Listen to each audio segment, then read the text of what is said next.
we go. Yeah, you can barely see Hello, everyone. Welcome. The booster pin. Hooray! Yay! Hello. Happy Spooky Month. I have my Hey, boo. That's my good friend bought for me. I am a fan of all the spooky things. I love that. I love I have my little booster button that Who's Lainey bear? made me. It's Love hard that. to see, but it's adorable. Yep. Sam and I have our spooky shirts that you just can't quite see. That's fabulous. And I have to We're kind of show comfy. off. I bought this last year. So, Oh, that's adorable. it's a Is Harvey's that- bag. Is that belt webbing? It's, Oh my god. it's spooky Nice. stuff and seatbelts. Amazing. So it is Oh quite my literally God. a perfect combination of my favorite Perfect. things, safety and spooky. Chef's kiss. Spooky. Yeah, I love that. I haven't bought myself a new Harvey's bag. Like I bought a couple of like secondhand ones on eBay, but I haven't splurged on a new Harvey's bag in a really long time. But I saw that and I was like, "You're killing me." Yeah, you gotta do it. You have to get your joys where you can get them at this point. So I know. get your joy. I mean, that made me really happy. I'm not really a materialistic kind of person, although you wouldn't know it from all the car seats She that I says own. behind your wall of car seats. But in terms of Relatable. like It's our 4-year job. It's okay. Ignore all this. handbags, I don't buy a lot of that stuff, but I'm an exception for this. Reasonable. All right, everyone. If you're joining us live, we appreciate you spending some time on your Saturday afternoon or evening to join us. Sunday. We are going to talk Oh about my god, it is Sunday. Sunday. This Sunday. Sunday. Sunday. It is Sunday. What year is What it? day it was. What is time? We're also going to talk about scary misuse, because if you've done this for a hot minute, you have probably seen some like legit like kind of things. I'm so glad you're here today. Well, Yes, I was going to I'm say, so right? glad you're here. And then, you know, Yes. you're face to face with someone usually. I mean, granted, sometimes you see those scary things online and you can make all the faces you want. But when the caregiver is right there in front of you, you're like, oh, and then, you know, you can't or you shouldn't be horrified like outwardly, you know. So in your mind, you're like, Can I take a picture of this? Well, even. wait, hold on a second. Hey, somebody bring the no. You cannot do that. But yeah, we've seen some really scary things. And one of the ways that I rate car seats, at least in my mind, is like I ask, how easy is this to use? And then on the flip side, how easy is this product to misuse? And the more ways you can go wrong with something, the more ways that caregivers will go wrong. So, I mean, I like things that are kind of straightforward and to some extent, nothing is idiot proof. Anything can be misused. No, correct. Right? But some seats are just, there's 101 ways that you can go wrong with them. And I feel like And those the more feature, the more bells and whistles and features you have, the more things you have to be able to use correctly. Sometimes I just want like a straight up, very, very basic seat because there's less things to misuse. Mm-hmm. True, Absolutely. you know, but then like something really awesome like Click Tight, which involves opening a clamshell like panel, routing both portions of the lap and shoulder belt, you know, through there, taking out the slack and removing it, like should be really straightforward. And yet, like, the manual. And yet, like how many times have you seen someone like either miss the Click Tight panel completely and just going like under the cover, or they only That's the put lap the shoulder belt portion in there, and then they do something else with the shoulder belt. Like I've seen the shoulder belt like wrapped around the back of the seat because they didn't know what Euro to do. routing on a Click Tight. Yeah, a little Euro routing, you know. Extra anti-rebound protection. I think It's not not locking with anything, tights, but like things like the Revolve 360s or anything that's got that tension arm style, when they put the lap belt under, but leave the shoulder belt out and it kind of goes up the seat back, and you're like, that had to have taken effort Oh yeah. to route that incorrectly. Like at some point, did you pause and be like, this is supposed to be really easy to install. It's got this thing. This seems too hard. But I feel like that's But then an it's interesting opposite of a lot of the infant seats that they're coming from. Because then if you're doing a baseless install with the seatbelt, usually it's just the lap belt going through the guide. So now you're moving to the convertible. You're like, oh, I don't want to use the second part of the belt too. Do I? Yeah. It's never the same. Well, Everything just seems to be different from stage to stage. People don't really know how hard or easy that installation is going to be. You know, like they're just like, this is probably going to be fine because it's for kids, it's for babies, so it should be easy to do. And then they get in there and they're like, maybe it should be harder. And then they make it harder. Easy, they feel like they're doing something wrong. Right. Like I just did a check yesterday with a Fit 360, a Kuko Fit 360. And it was for a expectant couple. And so, you know, usually for an expectant couple, I'm doing an infant seat and I have my whole spiel that I'm doing. And so, you know, when you're just doing the convertible for them, you get to the end and you're like, and that's it actually. Okay. Yeah, that's it. Right? And they were like, wow, that was easy to do. And I was like, yeah, it is super easy. And then in my head, I'm like, God, did I miss anything? Like, I don't think I missed them because it can be really easy when it has that lock off. It has the tensioner. It's all built in. Like, there's not even like a seat recline. Like, it is. That is it. So I love that stuff too, especially, you know, when they show you the touch points on there, like it's orange. Yes. This does something. Like, I do love that. Yes, same. Mm-hmm. Yeah. All right. What have you guys seen that has been like, what were your like, oh dear God moments? That would be the 3 across in a Sportage where every child was buckled into a seat and none of the seats were actually attached to the vehicle seat in any way.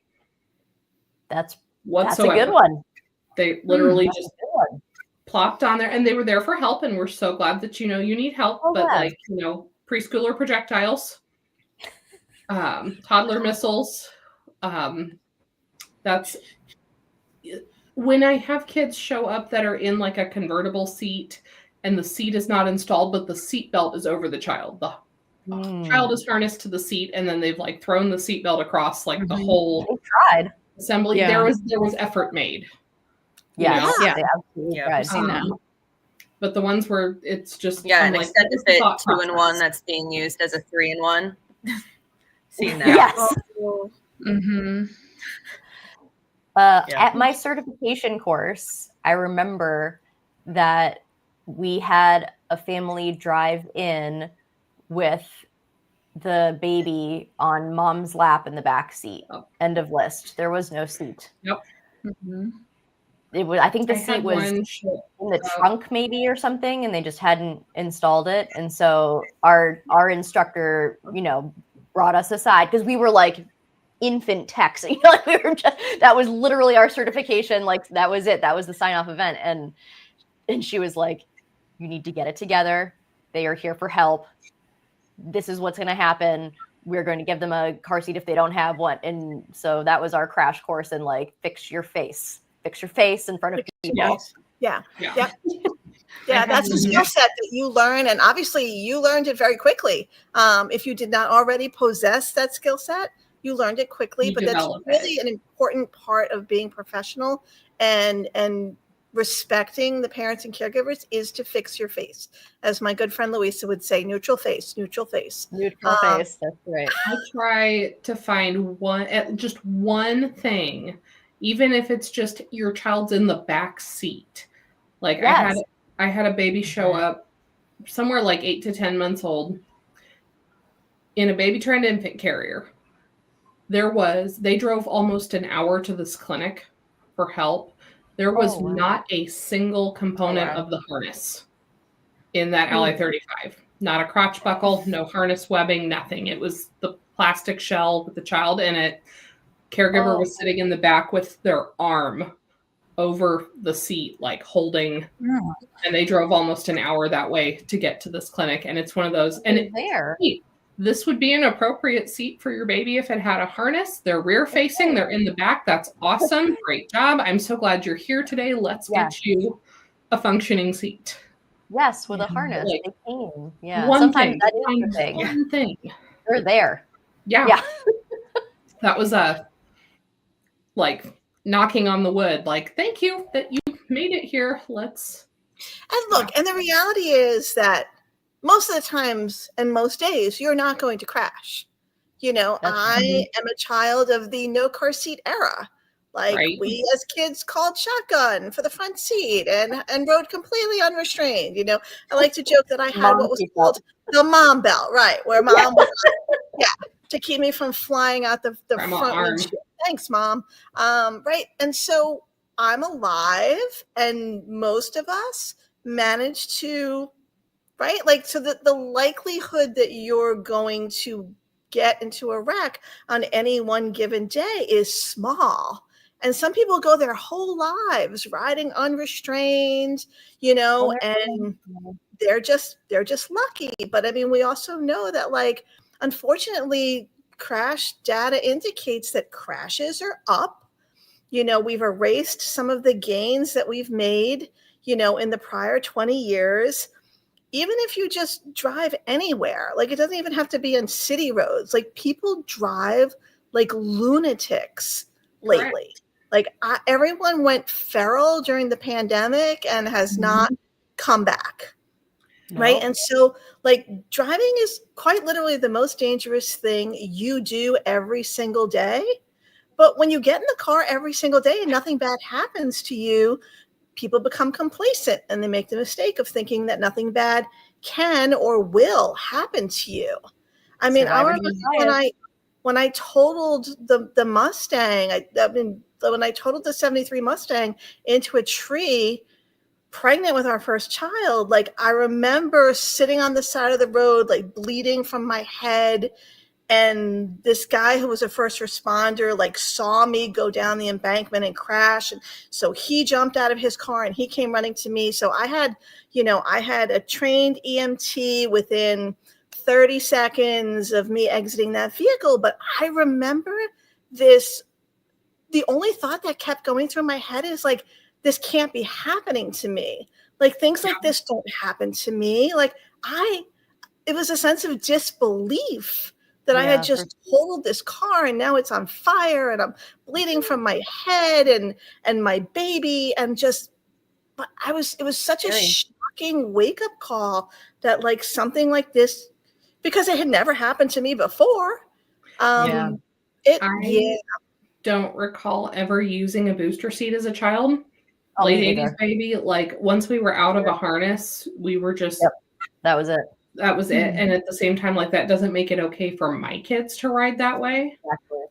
But, like, right. We all double buckled, right? Remember double buckling with kids.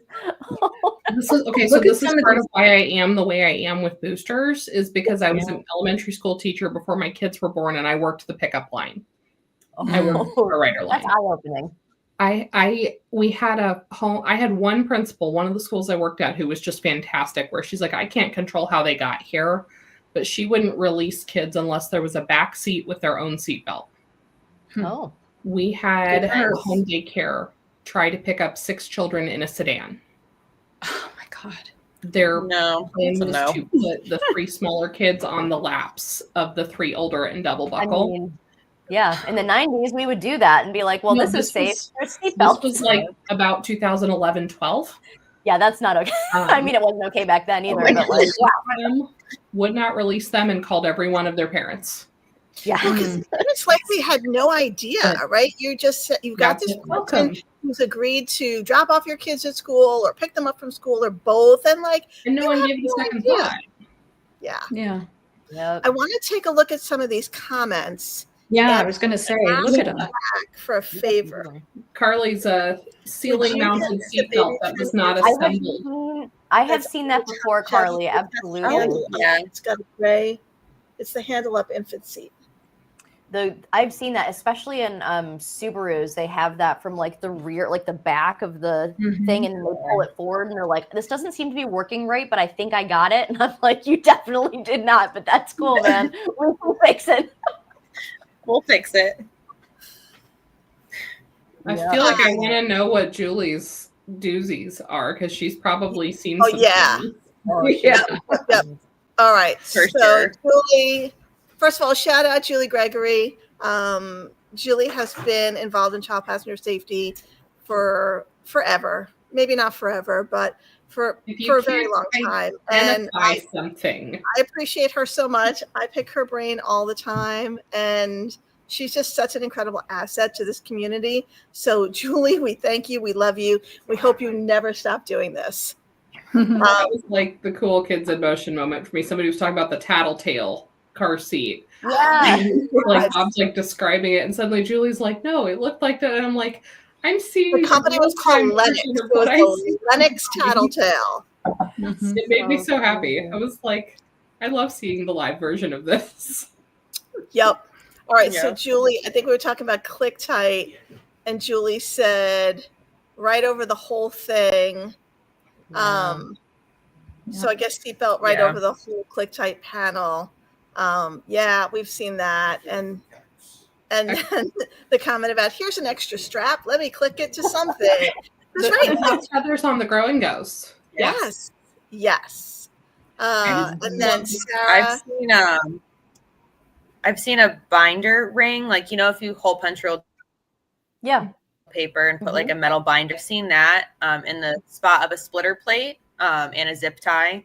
I think we've all seen like a shoestring, but I think the metal binder ring is probably the most creative version. Instead of that. What happened to the splitter plate? Like, don't worry about it. It was.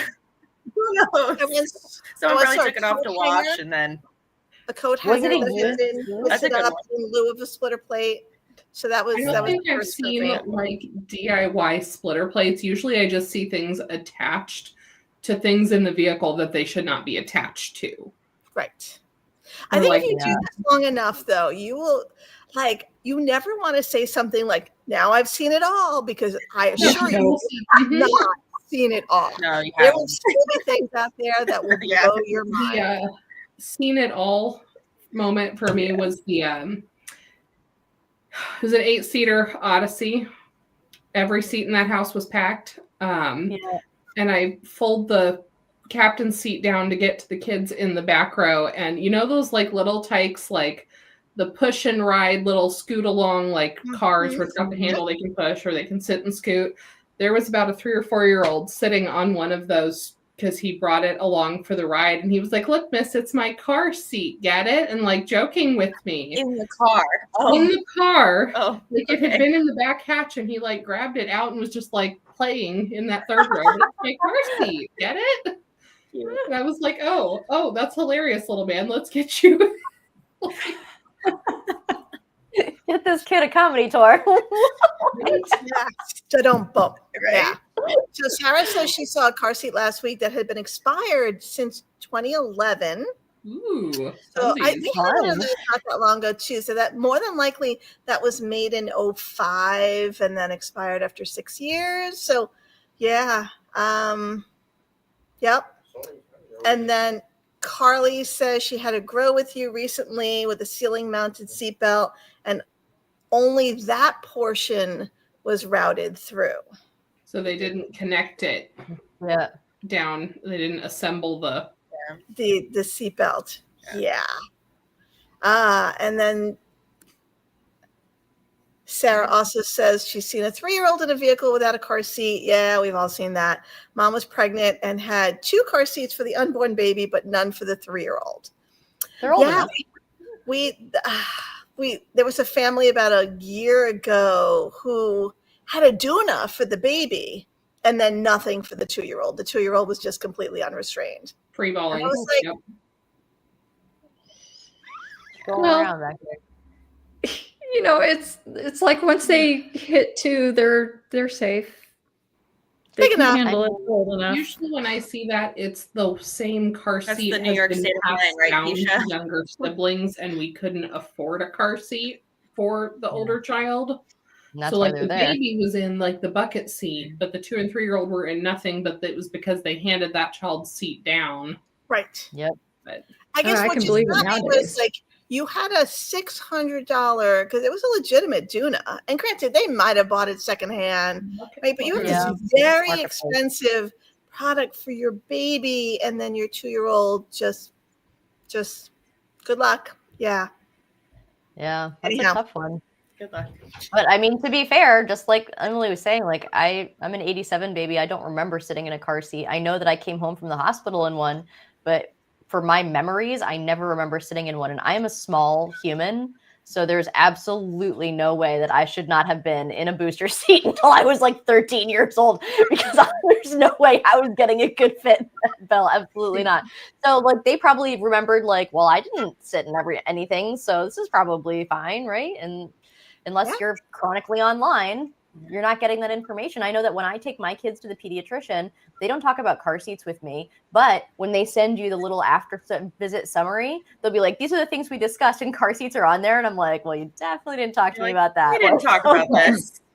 sometimes our pediatrician will start to talk to me, and then he remembers who he's talking to, and he's like, we're good. Yeah. Or my pediatrician would ask the kids, like, you always buckle in the car, right? It wasn't so much about do you buckle in your booster seat or anything, but just you always buckle in the car. And then the kids would always be like, hello, like, have you seen my mother? But yeah, it was more about just buckling in general and less about seat specific information. Yeah. Although honestly, that's a good thing to ask too, because so we're very lucky that we live close enough to my oldest's elementary school that we walk down. I walk them down to kindergarten every morning. And several times we have seen unrestrained kids like in the back of trucks.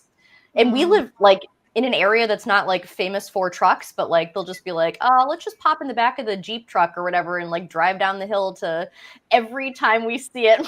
So it's like, mommy, look at that. Those kids are not safe. We have to say something to them. And I'm like, well, they've already driven away. We're not going to say anything today, but you're absolutely right, friend. That's so maybe the buckling question is still a good one.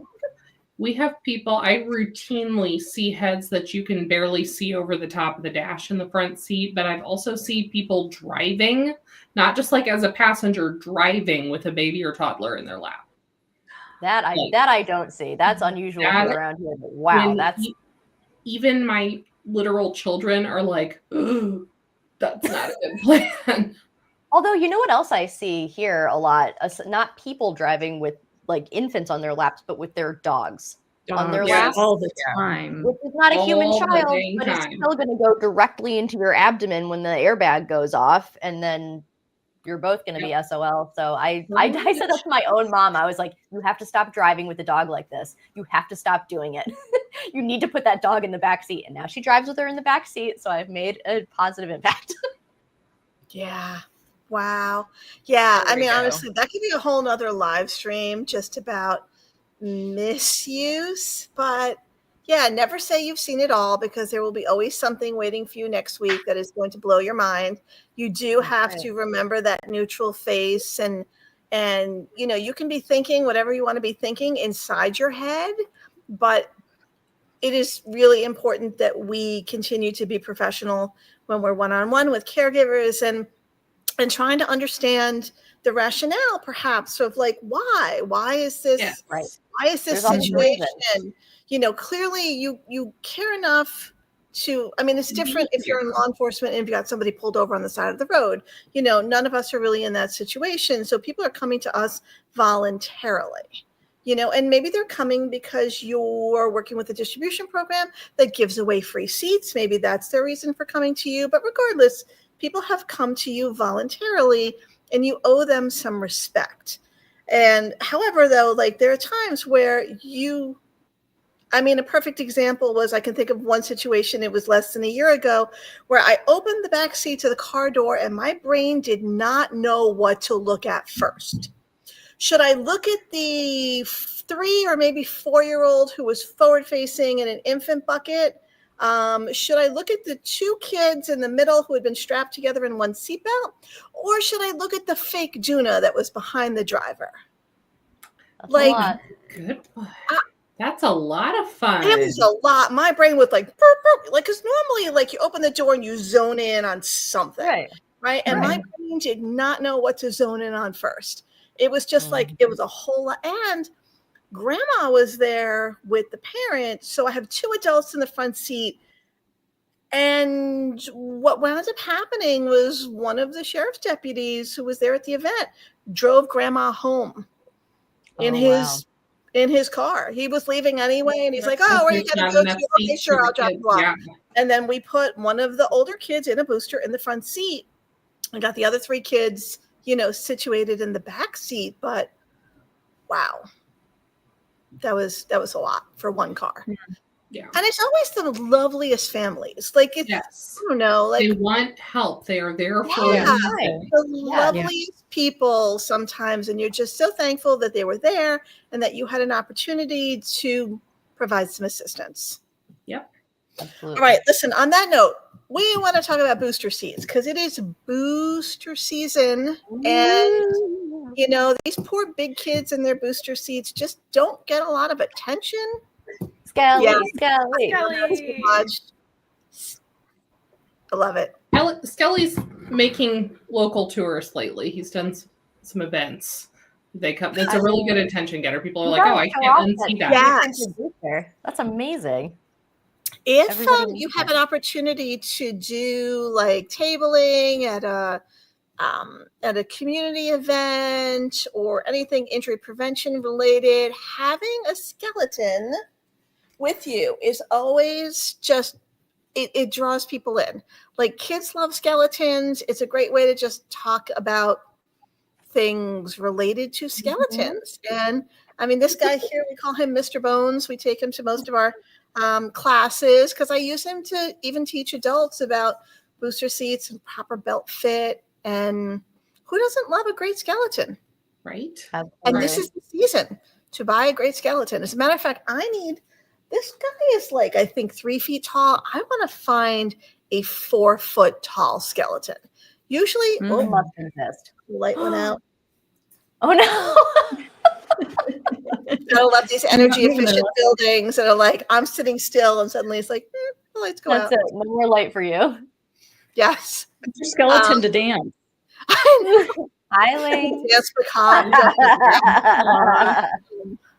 But yeah, I want to find a 4 foot tall skeleton because I think that'd be really like appropriate height for booster usage. Yeah. Yes. So listen, we can't talk about booster seats without talking about transitioning, right? There's so much confusion, misinformation about moving your kids into booster seats and then moving your kids out of booster seats. So why don't we talk about like moving kids into booster seats, right? And so there's even some disagreement on what best practice is for kids being in booster seats. We know that best practice is that your kid should stay in their harness seat for as long as they still fit. Is that Lincoln? Yeah. He's looking pretty wide awake. Like, Lincoln, you're That's getting when he so did not big. look like he's ready for bed. You're the starter. No. I can't really get over Our afternoon took a nosedive, so he had a late nap, and now we're awake. That's okay. I love He it. can listen about booster seats, so Yes, he he can try can. it out in like 6 years. That's right. Got a ways to go. So much misinformation, even about like there's debates about what is best practice. There's some people who'll say not before 6, and then there's other manufacturers that like max it out as long as the kid is 4 and 40 pounds. And now we've got 43 inches thrown into the mix. Also, so is it 4? Is it 5? Is it 6? Is it some other number? Like, what is best practice and who gets to decide what best practice is and isn't? So I'm one of those people. So I have 2 kids. One's out of boosters. One's currently in booster mode. One of them I switched when he maxed out the harness. I waited till he had about an inch left in the harness so that I could threaten to put him back in the harness. correctly. And I did, in fact, pull over one time in a Walmart parking lot and pull the harness back out of his milestone and put it back on for a couple more weeks. And then we tried again because I knew we were coming up on it, and then he was fine.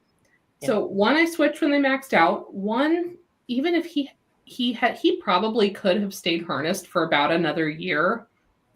About another year, and it would have been on height.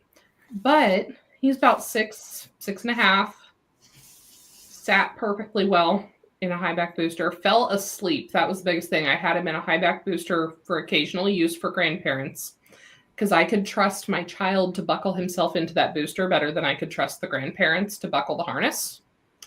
And he came back to me just completely crashed out asleep, perfectly upright in that skyline. Good job, buddy. And he was totally fine. I'm like, yeah, he's ready. He can do this himself. Yeah. And so we did, my biggest thing that I tell parents, you can, if you're in doubt, max out the harness. Right. If there's any doubt in your mind about your child's ability to sit correctly, max out that harness. But I will also 100% support transitioning when they're booster ready. And we'll talk about the physical size requirements. 40 pounds, meet the height minimum, whatever that is for your booster. We've still got lots of models with that 38-inch minimum, But then the biggest thing is yes, I know it says 4 years old. In order for that booster and seatbelt to do their job, that child has to be seated correctly. You know your child best. Is your 4-year-old ready to handle the responsibility of sitting correctly? They're not messing with a sibling, bending over to pick stuff up, unbuckle it. You know what I'm saying? And that point comes at a different time for different kids. That's right. Some kids are just very rule followers, totally fine. Some need that harness as long as possible, but the parent, the caregiver knows that child best. It might protect a 4-year-old body that is that size if that 4-year-old body is seated correctly. But what do you say to people who say there's never a 4-year-old who's ever ready for a booster? Have they had a 65+ pound 4-year-old come through their check lane? Or maybe even just a very complacent 4-year-old. Yeah. Some kids really can just sit there. Both of my kids could absolutely sit perfectly fine in boosters at 4 years old. They didn't ride in boosters at 4. Well, Danny might have, but I mean, he's born in 97. Jack could have been ahead of the curve. 90. Yeah. Yeah. I mean, there are some kids who can do it. Are those kids in the minority? Yes. But to say that no 4-year-old should ever, under any circumstances, ride in a booster seat is really just short-sighted. There are situations because there are absolutely some kids who are mature enough and tall enough and heavy enough to use a booster at 4. And that booster seat will provide very good restraint and protection for that kid as long as the kid is able to stay seated in the seat. And, the problem, as we know, is that it's just there's so much more freedom in a booster seat. Right. A lot of 4-year-olds just aren't ready for that level of Lincoln didn't like that. He said, I'm not going in a booster. My other thing is with, when we talk about no 4-year-olds, people go, no 4-year-olds ever. I'm like, yes, I want to see kids be a little older for that maturity. But if I have a 60 to 65 pound 4-year-old, I'm going to talk to parents about unless there's a special need at play where they might qualify for an adaptive seat, they've typically got either a high back booster or a ride safer vest. Yep. If they're more likely to use that high back booster correctly, because there is a learning curve to that vest, if they're more likely to use that correctly for daily use and the child's going to be able to sit correctly, you bet I am 100% going to go with that conventional high back booster because they're more likely to use it correctly.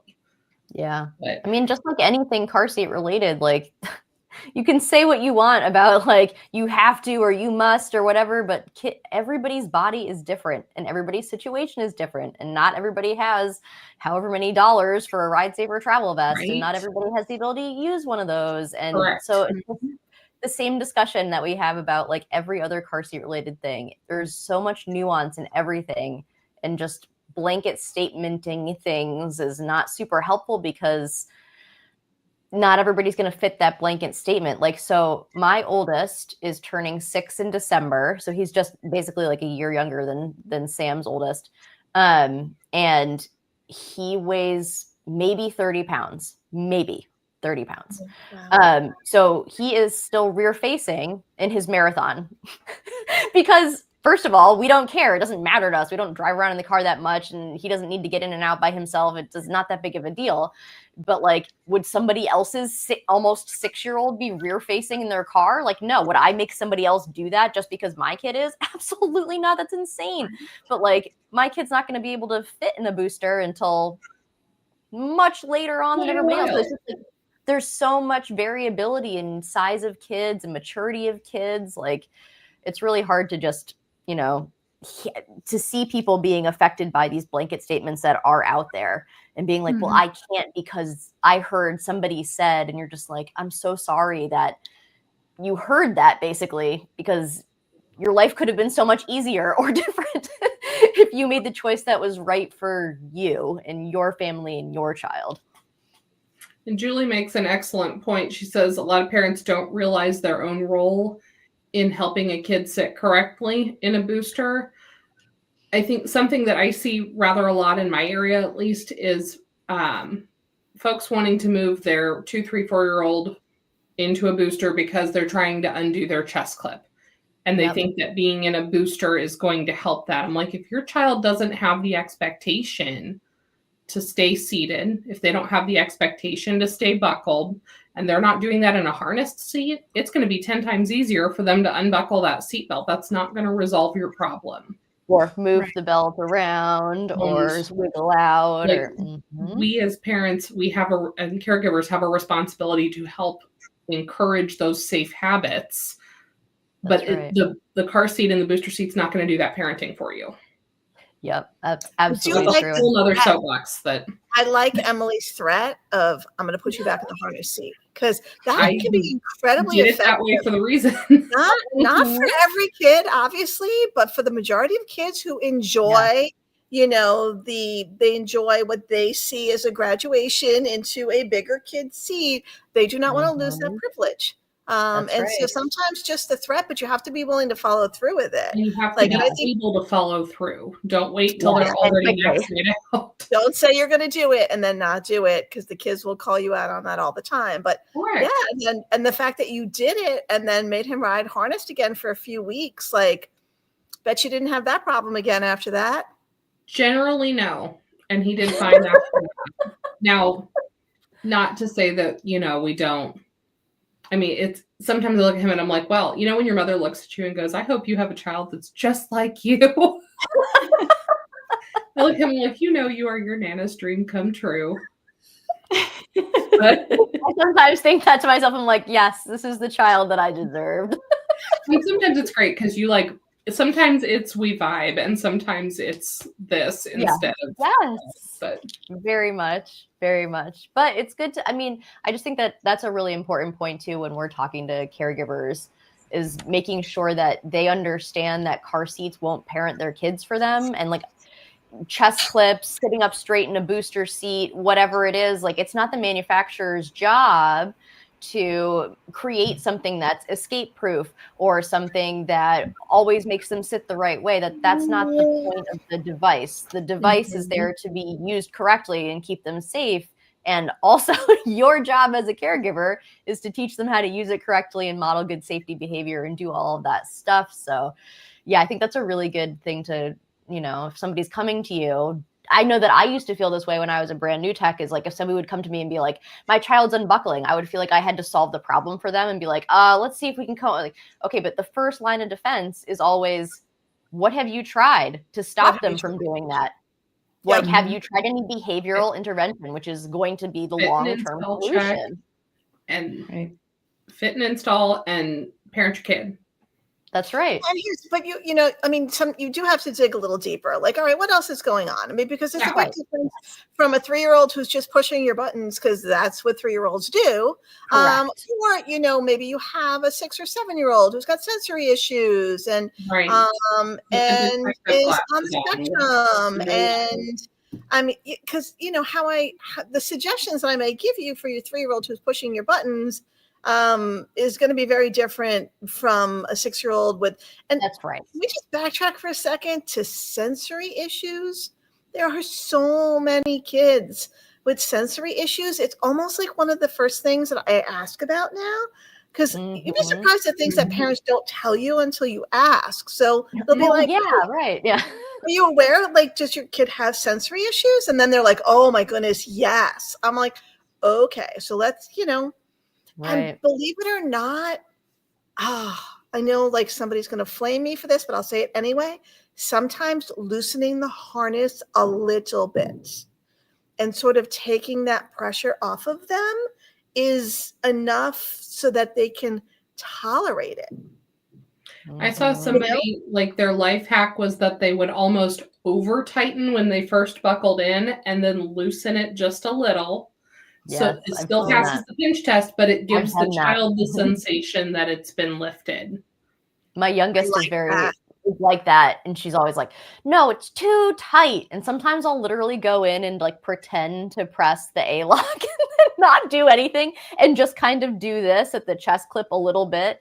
And just even not loosening it, but just kind of wiggling it a little bit makes her feel like I've done something to change it. Is that better? And they go, and that, oh yes. And you're like, okay. Like it's like you're listening to them. You're hearing their concerns and you're paying attention to them. Yes. So, yeah. And that's what matters the most sometimes to some kids is like, you heard me and you did something to fix it. Yeah. I mean, that even impacted seat selection for my youngest. Like I needed a forward facing, like a combo seat for him.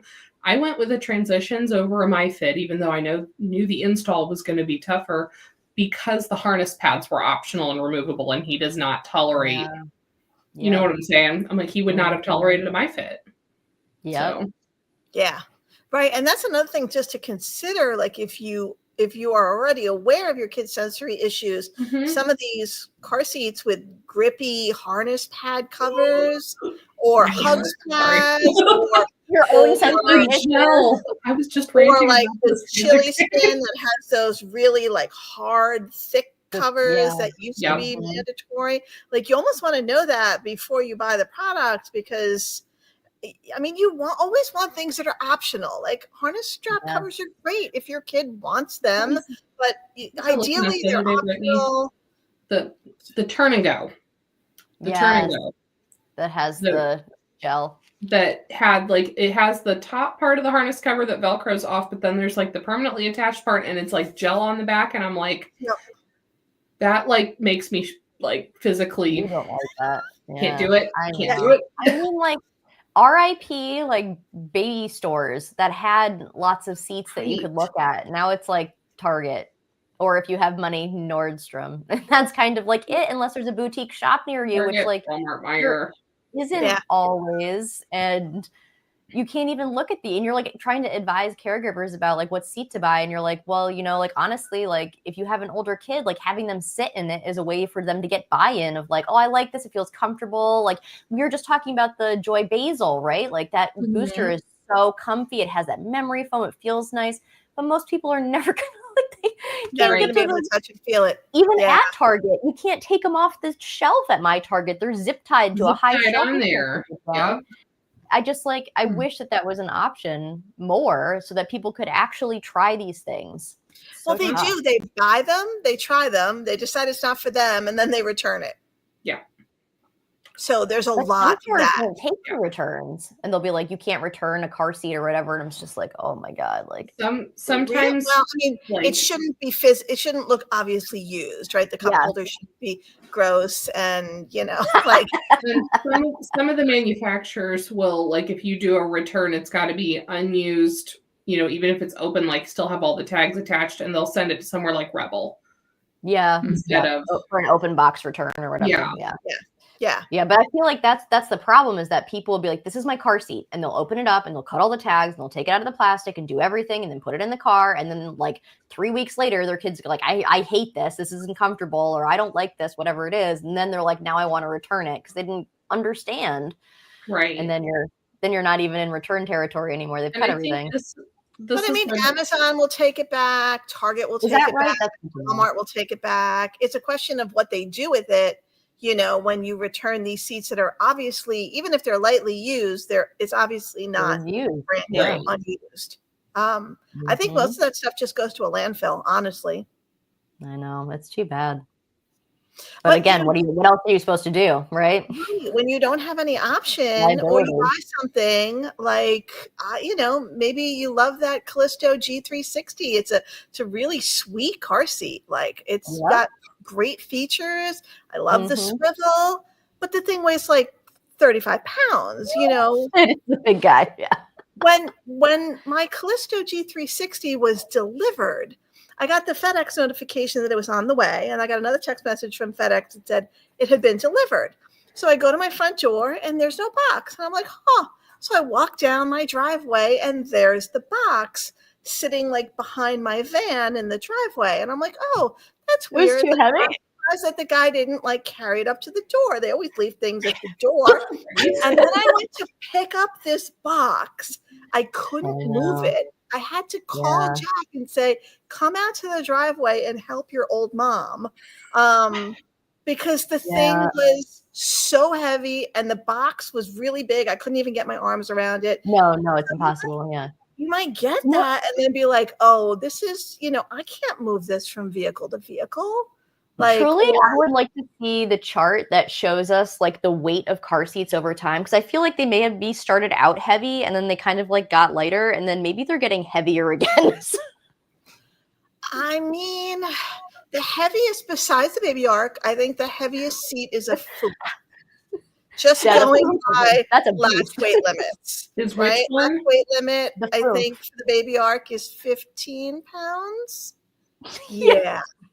It's absolutely insane. And I'm sorry, I'm not trying to. It weighs like 50 pounds by itself. It's ridiculous. Yeah, it's huge. Yeah, I love how the little videos always just show the opening of the base, and then in the next frame, like the seat is there on top of it. You didn't actually have to watch anyone lift that it into the car. It's an arm day workout. I won't lie to you about that. Yes, correct. Yeah, but I think prior to that, Foomph probably has the next lowest latch. Someday I will touch a Kleck.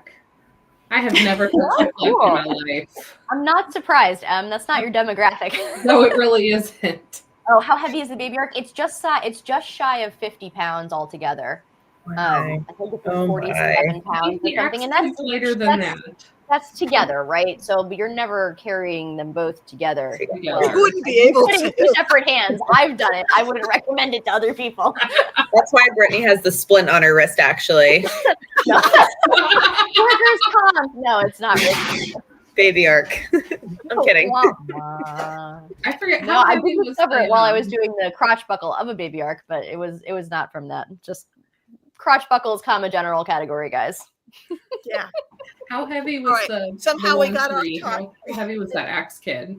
Oh no, the Axe was really light. Surprisingly, because it's got the grab handle for the kid to climb. Yeah. I felt like that was like way lighter than I was expecting. I thought it was going to be really heavy when I saw it at a show, and I was like, "Oh, this is going to be a huge monster." And then I was like, "Oh my god, it's like it's like nothing. It's like aluminum. It's like it is light." Yeah. Yes, they did not use. They did not use a solid steel frame.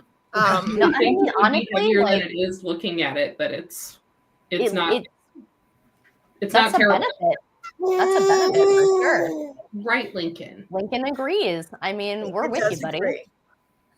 All right, let's go back to booster seats. So booster seats. Right. We were talking about transitioning kids on the earlier end, and I just wanted to bring up that the crash statistics aren't showing that kids transition to boosters too early are necessarily the problem. It's the children in the seatbelt only or unrestrained for that 4 to 7 year old age group. So just to keep that in the back of your mind, that even a 4-year-old in a booster is great, considering a 4-year-old in a seatbelt only is not, and no seatbelt at all, of course, is not. So just keeping that in mind. Yes, didn't we see a really good presentation on that data at one of the conferences, Sam? I feel like we did. We did. I'm like, they all start to blend together, though, don't they? It's all one big long conference now. But like, I remember that and seeing that, like, it just further goes to our point of like using any car seat is extremely protective, to include boosters, right? Like using any of them at all, even with some misuse, is still more protective than putting your kid in a seatbelt by himself too early. Yeah. Mm-hmm. Yeah. For those of you who were here for the last live stream, I was during CPS week, I was talking about an event that we had coming up, which was an enforcement event. Obviously that happened. It was incredibly successful. We checked 58 kids and gave away 30 seats in less than 3 hours. How many texts did you have? The enforcement check was really only 2 hours, but obviously, but we had to get there and set up, and then we had to stay at the end for all the people who were left over after. But the number one, you will not be surprised at all to hear this, the number one seat that we gave away was a booster seat, because we had all these 4, 5, 6, 7, 8, 9-year-old kids in nothing. That's the Indiana, like the state conference. We run a big seat clinic for the state child passenger safety conference, and I feel like we run out of booster seats most years. Yep. Because that's the number of I'm here for a seat for my baby because I'm either expecting or they're outgrowing the carrier, and that's the only kid that they tell us about when they pull up, and then we open the door and there's like 2 more kids in there. Yeah. Oh yeah. Yep. And then you're like, would you mind? We actually would love to just handle these guys as well. It's like, please say yes. I had one that was a prenatal check this summer that needed a distribution, needed a seat. And it's like, can I check Big Brother's forward facing radian while we're here? Oh my God. It was a radian? It was a forward facing radian. And she says that with a smile. It's a radian. And I'm like, oh, I'm so glad you're here today. Hey, do you mind? Can we, while you're here? And we got Big Brother situated, but then because we got him situated, they had the same seat in Grandma's car, so they knew what to correct. Yes, it's what Grandma wanted, a radian. Those seats really were everywhere for the longest time. And they're like 3 across. They have 3 across. They're aircraft steel, 3 across. Okay. I tell you, over the years, how many miserable looking dads I saw wearing a radian with backpack straps in any random airport. And I was just like, speaking of heavy seats, there you go. Yep. I saw somebody with a contender worn like a backpack with the harness straps, like walking through the airport. That was how they were getting it through the airport. The kid was walking, like holding parents' hand, but they used the harness straps for their contender like a backpack. I would not have. From the back of the shell, like you loosen the harness all the way. Loosen the harness all the way, so the seating area was facing their back, like Ninja Turtles. They were wearing the harness. Did they have the chest clip done though for hands free? No. Because that would have been pretty great. You just walk up like, there you go, got it. Creative, but yeah. I love the contender though for flying. I love it too. That's my favorite seat. I've flown with it a number of times. It's a great seat. Love the contender. I mean, it's not the most lightweight Sam's seat. like, no. Sam does not like the contender. I don't like it. Really? I don't even know why. I don't have large hands. Like I have long fingers, but I don't like the enclosed belt path. I think it's annoying. I would much rather just. That's my beef with it. Is my any other seat, to be honest. But people love it, so I respect it. Because when it's forward facing, that's the one seat that your kid doesn't have a buckle in their back. That is why I bought it for sure. The no rethread harness. So if your kid is rear facing in the rental car, but then forward facing on the plane, and it's just easy. I love the harness adjustment. It's smooth. It's easy because it's got those little red rolly bars in the back. So it's really smooth harness adjuster. There's no occasion for tape. And we found out recently when Shannon Napolitano flew with the contender Slim, which is not actually slim, but it fit rear facing in the coach seat on Allegiance. It was one of those like budget airlines. I'm pretty sure she flew Allegiant. So it was good to know that it fit even in those really narrow. There's no way it fit down the aisle of that plane, though. No, I'm pretty sure she had to carry it. That is my one beef with the Contender. I have the Contender Slim. That's what I use for my oldest when we fly. And that is my one beef with it. It will fit down some aisles, but not all aisles. And man, you just get hosed because you're going on that plane going, oh, please, oh, please. And then you're like, thunk. And then you're like, now I have to undo everything, take it off the cart, put it over my head. I have a bag, my kid's screaming at me. And you're just like, this is the worst possible situation. Wow. Yeah. So Shannon is chiming in. She said it was Allegiant, and yes, it did fit down the aisle. And a helpful tip is use gravity when you drop the seatbelt through the belt path. So turn the seat on its side and use gravity. Just drop it. Yeah, drop it through. Yep. Yeah. Okay. I like to fly with my Extend-A-Fit. I know it's big, but it always just, works well in so many different vehicles. Even if you're in a small rental, then when I'm using it rear facing, I don't have to worry about leg room. I mean, yes, it's obviously wide, but it's pretty lightweight. So I know I have to carry it overhead. I'm already mentally preparing that it's going to be up above the seat, but not. I just didn't fly with my kids in. And maybe not, though. I mean, Shannon said that the Contender fit down the aisle with her daughter strapped to it on one of those little rolling carts. I tried that. I wish I could remember what airline I was flying because I literally was in that exact situation. My kid was in the Contender, strapped in on the Britax cart, and I was rolling it down, and that was it. It would not fit. And I was just like flop sweating. It was awful. So I don't know. I need to get planes with bigger aisles, I guess. I got to talk to Allegiant about that. Clearly, yeah. I mean, Eric is asking what's the main reason that we like Contender for travel. For me, it's a sturdy seat that installs well in a variety of vehicles. Sure, it's got the cheaper hook style latch attachments, but that's what you're going to get for a seat. I mean, back in the old days, you used to be able to, 40 pounds rear facing, but a no rethread harness. And the belt path on Contender is unique in that the forward-facing belt path is cut off. It's enclosed from the rest of the shell.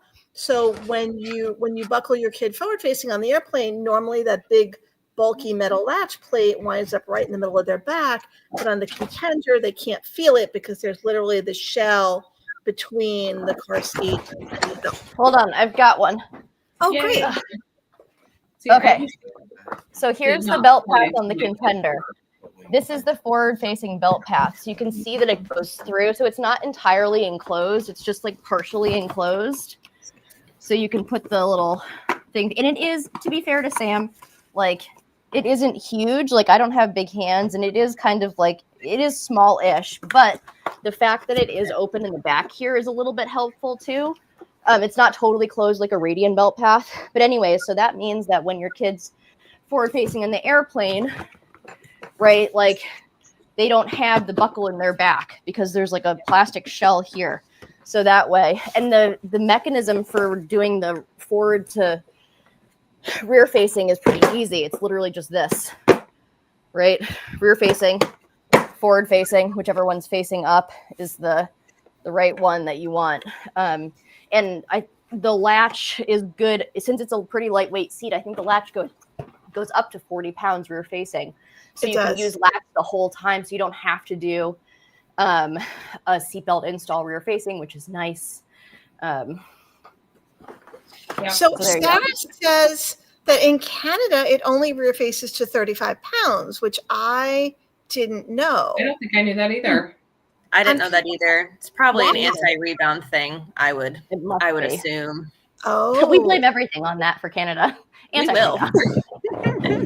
Interesting. Top Okay. Heather. So I'm curious, Sarah, do all the Graco seats only go to 35 pounds in Canada, or is it just the Contender? They've got the Extend-A-Fit, I thought. Yeah, they do. And like the Trio Grow and. But some of the ones for us that go, like the Poplar in Canada only goes 40 pounds rear facing, not 50. There, yeah. Oh, and that comes with the anti-rebound bar in Canada for just the Poplar, not the S. So that is interesting. Yep, that's right. Canada they're different. I didn't fly with kids in car seats. I had a ride saver vest and a Costco Rise and a carry-on suitcase. So honestly, I'm kind of jealous because it is not a small feat. Like, so we had the No, contender it is not. and then I had the Costco Sonera Next for my youngest. And again, they're not super heavy seats, especially the Next. It's pretty lightweight.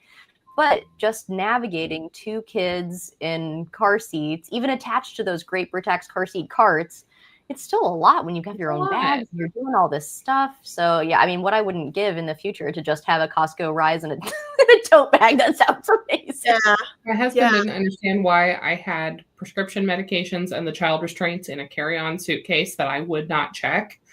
Mm-hmm. And they lost luggage on that trip. So, you know, I had, So I have a funny story that I'll tell, and then we definitely want to go back to booster seats. Yes. But so coming home from Kids in Motion, I was lucky enough that the Axe Kids people were kind enough and generous enough to let me take the one home.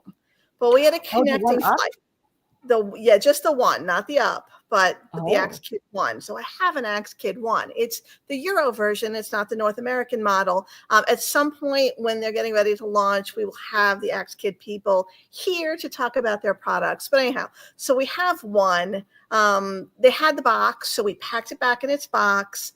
And I checked it with luggage because it's in the box, it's protected. Plus, it's a sample. Like, no kid is ever really going to ride in it. And we have a connecting flight.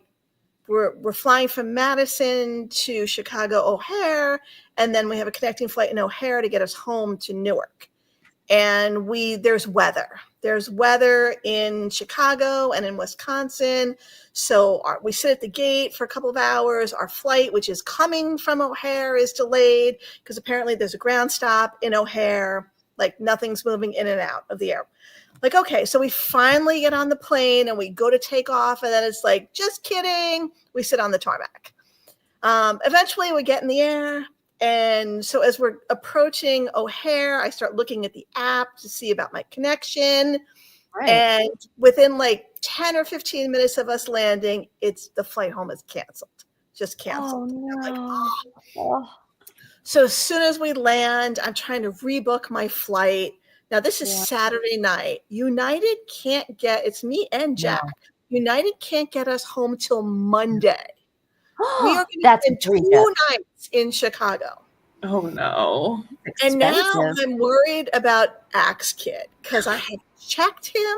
We named him. We gave him a name. His name is, we hadn't named him at that point. Please share the name. Later, but I'll get to that. So, but I'm worried that Axe Kid is going to go missing, right? Yeah. So soon, and we have to spend 2 nights in Chicago. So as soon as we get off, I'm like trying to figure out like, what's the deal with our luggage? Can we get our luggage? And then I figure out that in this situation, United is planning to just forward our luggage to our final destination, which is Newark. Okay, but we're going to be in Chicago for not 1 night, but 2 nights. No. Right.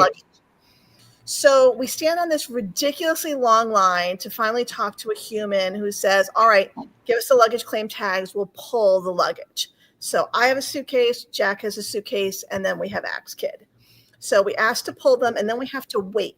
We're just sitting over in like the oversized baggage claim with people's skis and golf clubs, and we're just waiting for our luggage to magically appear. So after like an hour and a half, finally the car seat box shows up.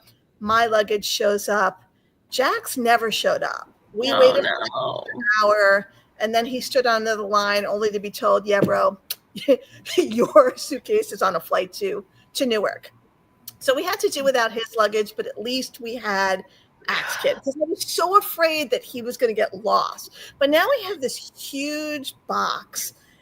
And okay, so like, and Jack has to carry it. So like we loaded the Uber to take us to the hotel, and then we could only spend 1 night in that hotel because it was too expensive. To another hotel. So we schlepped this thing like all over Chicago and finally flew home with it. But again, I was so worried that if his name is Sven, the car seat's name is Sven. I was so worried if we lost Sven, we would never see him again. Because, like that happens. Yes, absolutely. That car seat in that moment was more precious than my luggage. Everything in my luggage could be replaced, but Sven More precious than Jack's luggage for sure. That is my right guide for me. Everything else can be replaced. My right guide cannot be replaced. Yeah. This is my unofficial third child. So we spent 2 days trekking around Chicago with Sven, but we all made it home, and Oh my god! all heard horror stories about your stuff doesn't make it, your car seat doesn't make it home. That's one of the big problems with checking seats, is that especially if you have a connecting flight. Well, they stopped. Yeah, and Jack was just telling me that they, at one point, because there was still weather in Chicago, that as soon as the lightning starts striking, all work comes to a stop. Those people who are pulling bags or moving bags. No, they got to a point where they were full and they completely stopped pulling anybody's luggage. Well, Jack is saying that nobody would be able to pull your luggage off like we got. Yeah, so we were lucky. We got some of our luggage, but then at some point that came to a stop and nobody got their luggage. So there was another family that was online with Jack the second time around when he was trying to figure out, hey, where's my suitcase? Their car seat was not coming. And they were like, what do we do? And the airlines was like, sorry. I don't know. Well, that's the thing. I'm like, I'll tell people if they're absolutely just not going to fly with the kid in the seat. I'm like, if you're going to check it, pack it in a shipping box like you would when you buy it. Yeah. But also have a contingency plan. Right. That's if that gets lost, what is your just where's your closest aside Walmart? money in your budget to Jack has reminded me that they were, in fact, not out of luck. They had some car seats. The airport had some rental company at the airport. I bet it was a rental car company that had some car seats. Yeah, all right. Car Jack seats. is saying it's airport seats. They were one car seat. But Lord knows what they got. But I mean, I guess something's better than nothing in that moment. It's also, by the way, it's 2:00 in the morning, right? So you're going to find a 24-hour Walmart.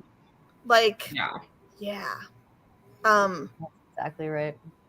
So we're talking about booster seats. Boosters. Yes. Okay, boosters. Thank you. All right, so we've established that, as long as you're, in most cases, at least 4 years old, at least 40 pounds, at least 43 inches, it may not be, best practice, but if you have a compelling reason to use a booster seat and you can use that correctly, it's okay, right? It's on this good, better, best thing. If you're an urban parent who doesn't own a car and you're constantly using taxis or ride shares, right? If that's what you can use correctly, I mean, if you've ever been if you're a city person, whether it's, New York, Chicago, anywhere, and you don't own a car, you get you understand that people just jump in the taxi with their kids and just hold on. Right. Mm-hmm. Right. So in that case, something is always going to be better than nothing. Jack, if you want to show this. So we have this lovely thing. Shout out Shannon. Again, I know she's watching. So Shannon made, can you guys see? Yes. Welcome to the bar. So nice. Booster bar. I was texting her pictures from the one that they had at Kids in Motion. I was like, we need to make this, and by we, I mean you.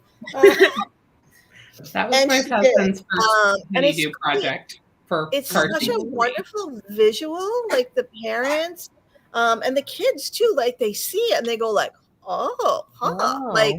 they really had no idea that you have to be ideally this tall to ride without a booster. So mine I have it's not the whole field goal. It's up and across.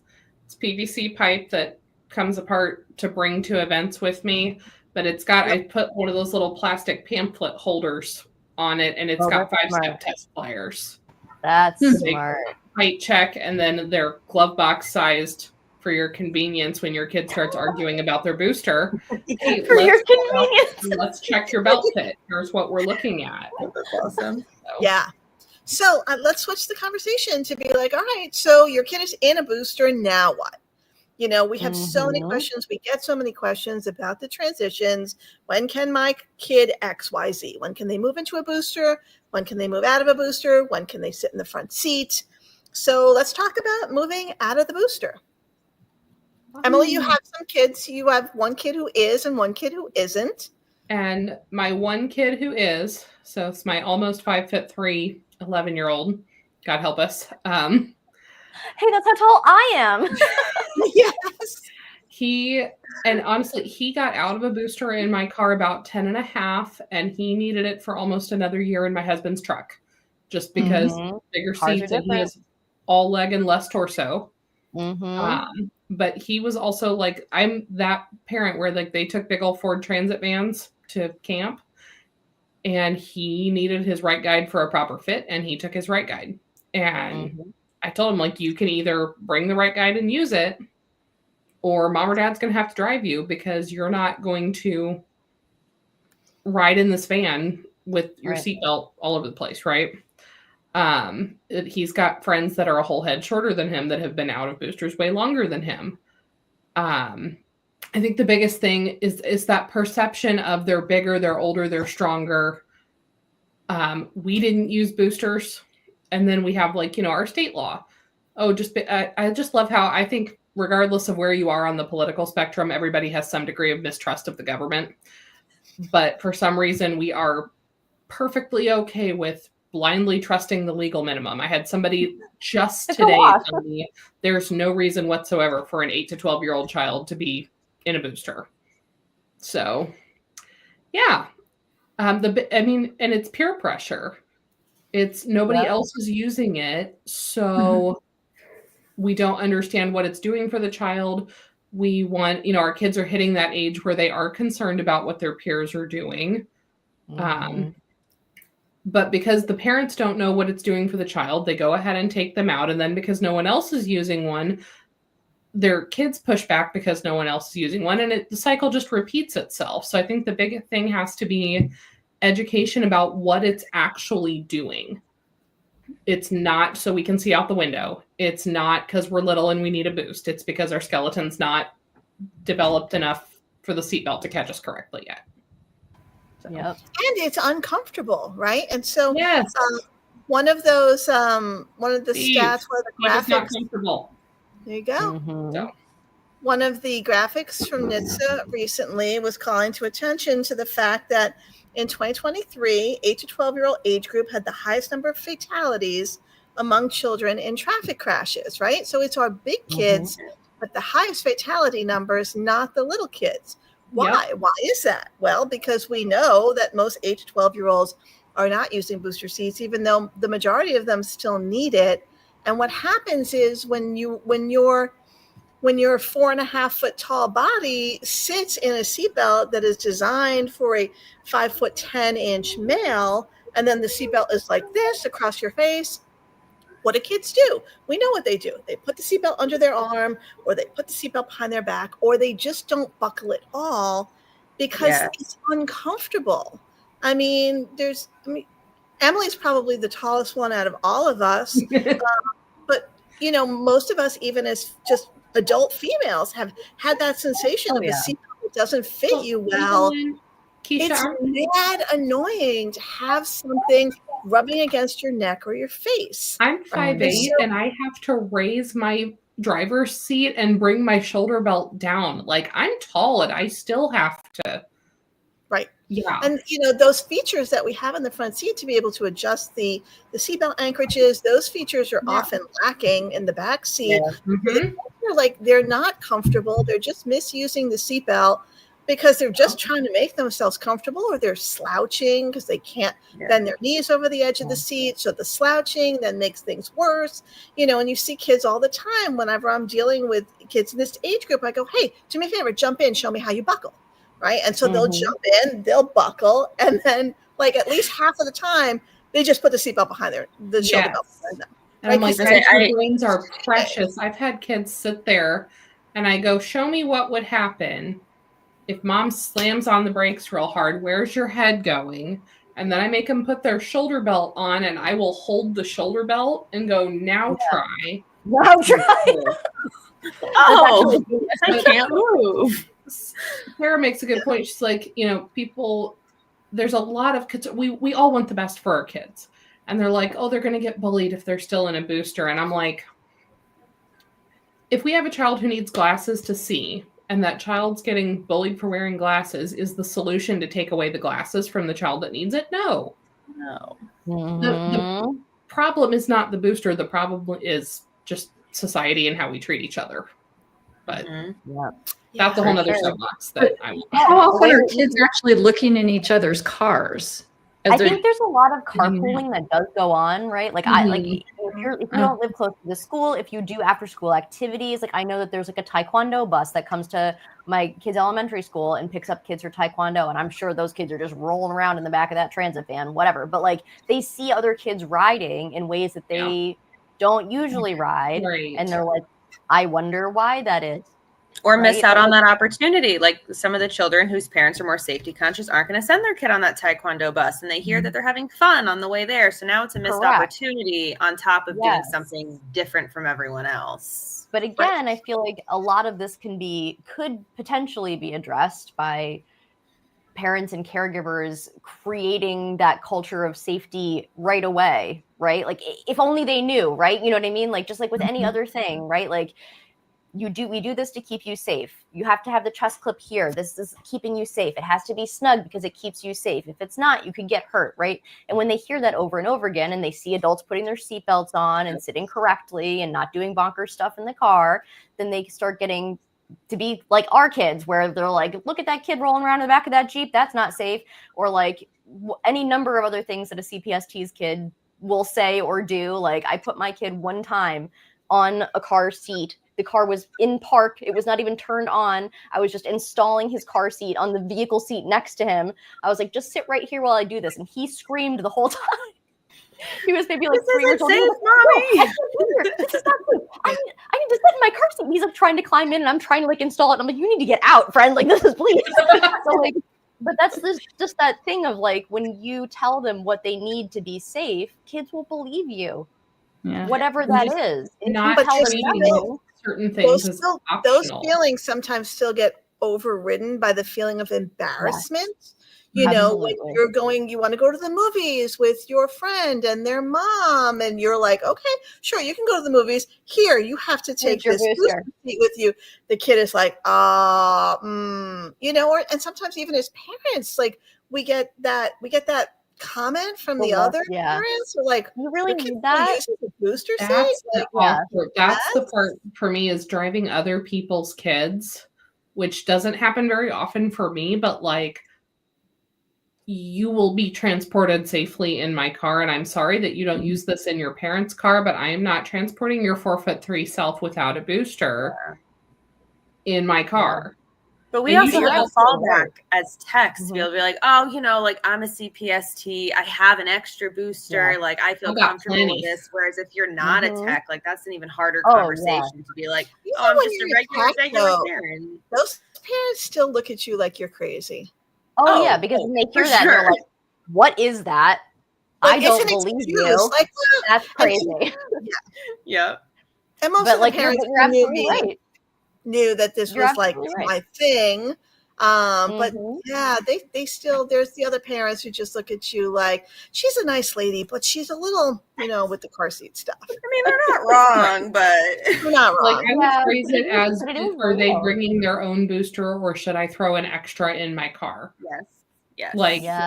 Like, let's not, let's not present it as optional. Yeah. It's the communication ahead of time instead of in the moment where now everybody's taking a bath as you're in the driveway. Right. That's absolutely part of it too. Pre-planning. Being a preteen and a teen, that's hard. Like just doing that anyways, there's a lot of terrible things happening there. So it's hard to then throw car seat safety into that and another thing that's different. And I'm already worried about that for my oldest, who's so petite. Like it's just gonna be like, sorry, friend, this is gonna be your life for a really long time. Like, if it's any consolation to any of you who are going through this or will be going through this in the next couple of years, again, some kids care very little. Some kids care a whole lot. Some kids will act like you are ruining their damn lives.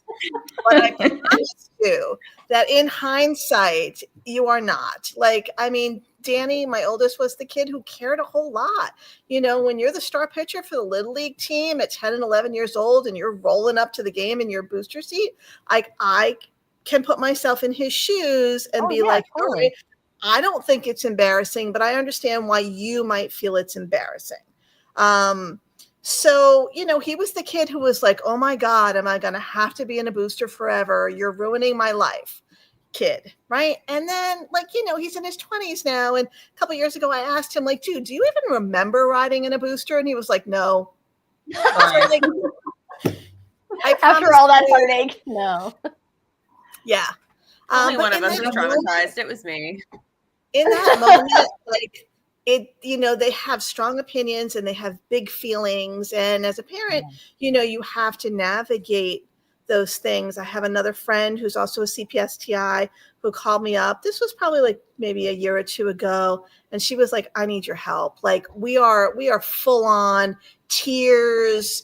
You're ruining my life. You know, her daughter was 9, I think, but definitely on the smaller side, like nowhere near 5-stepping. And there was like full on tears drama.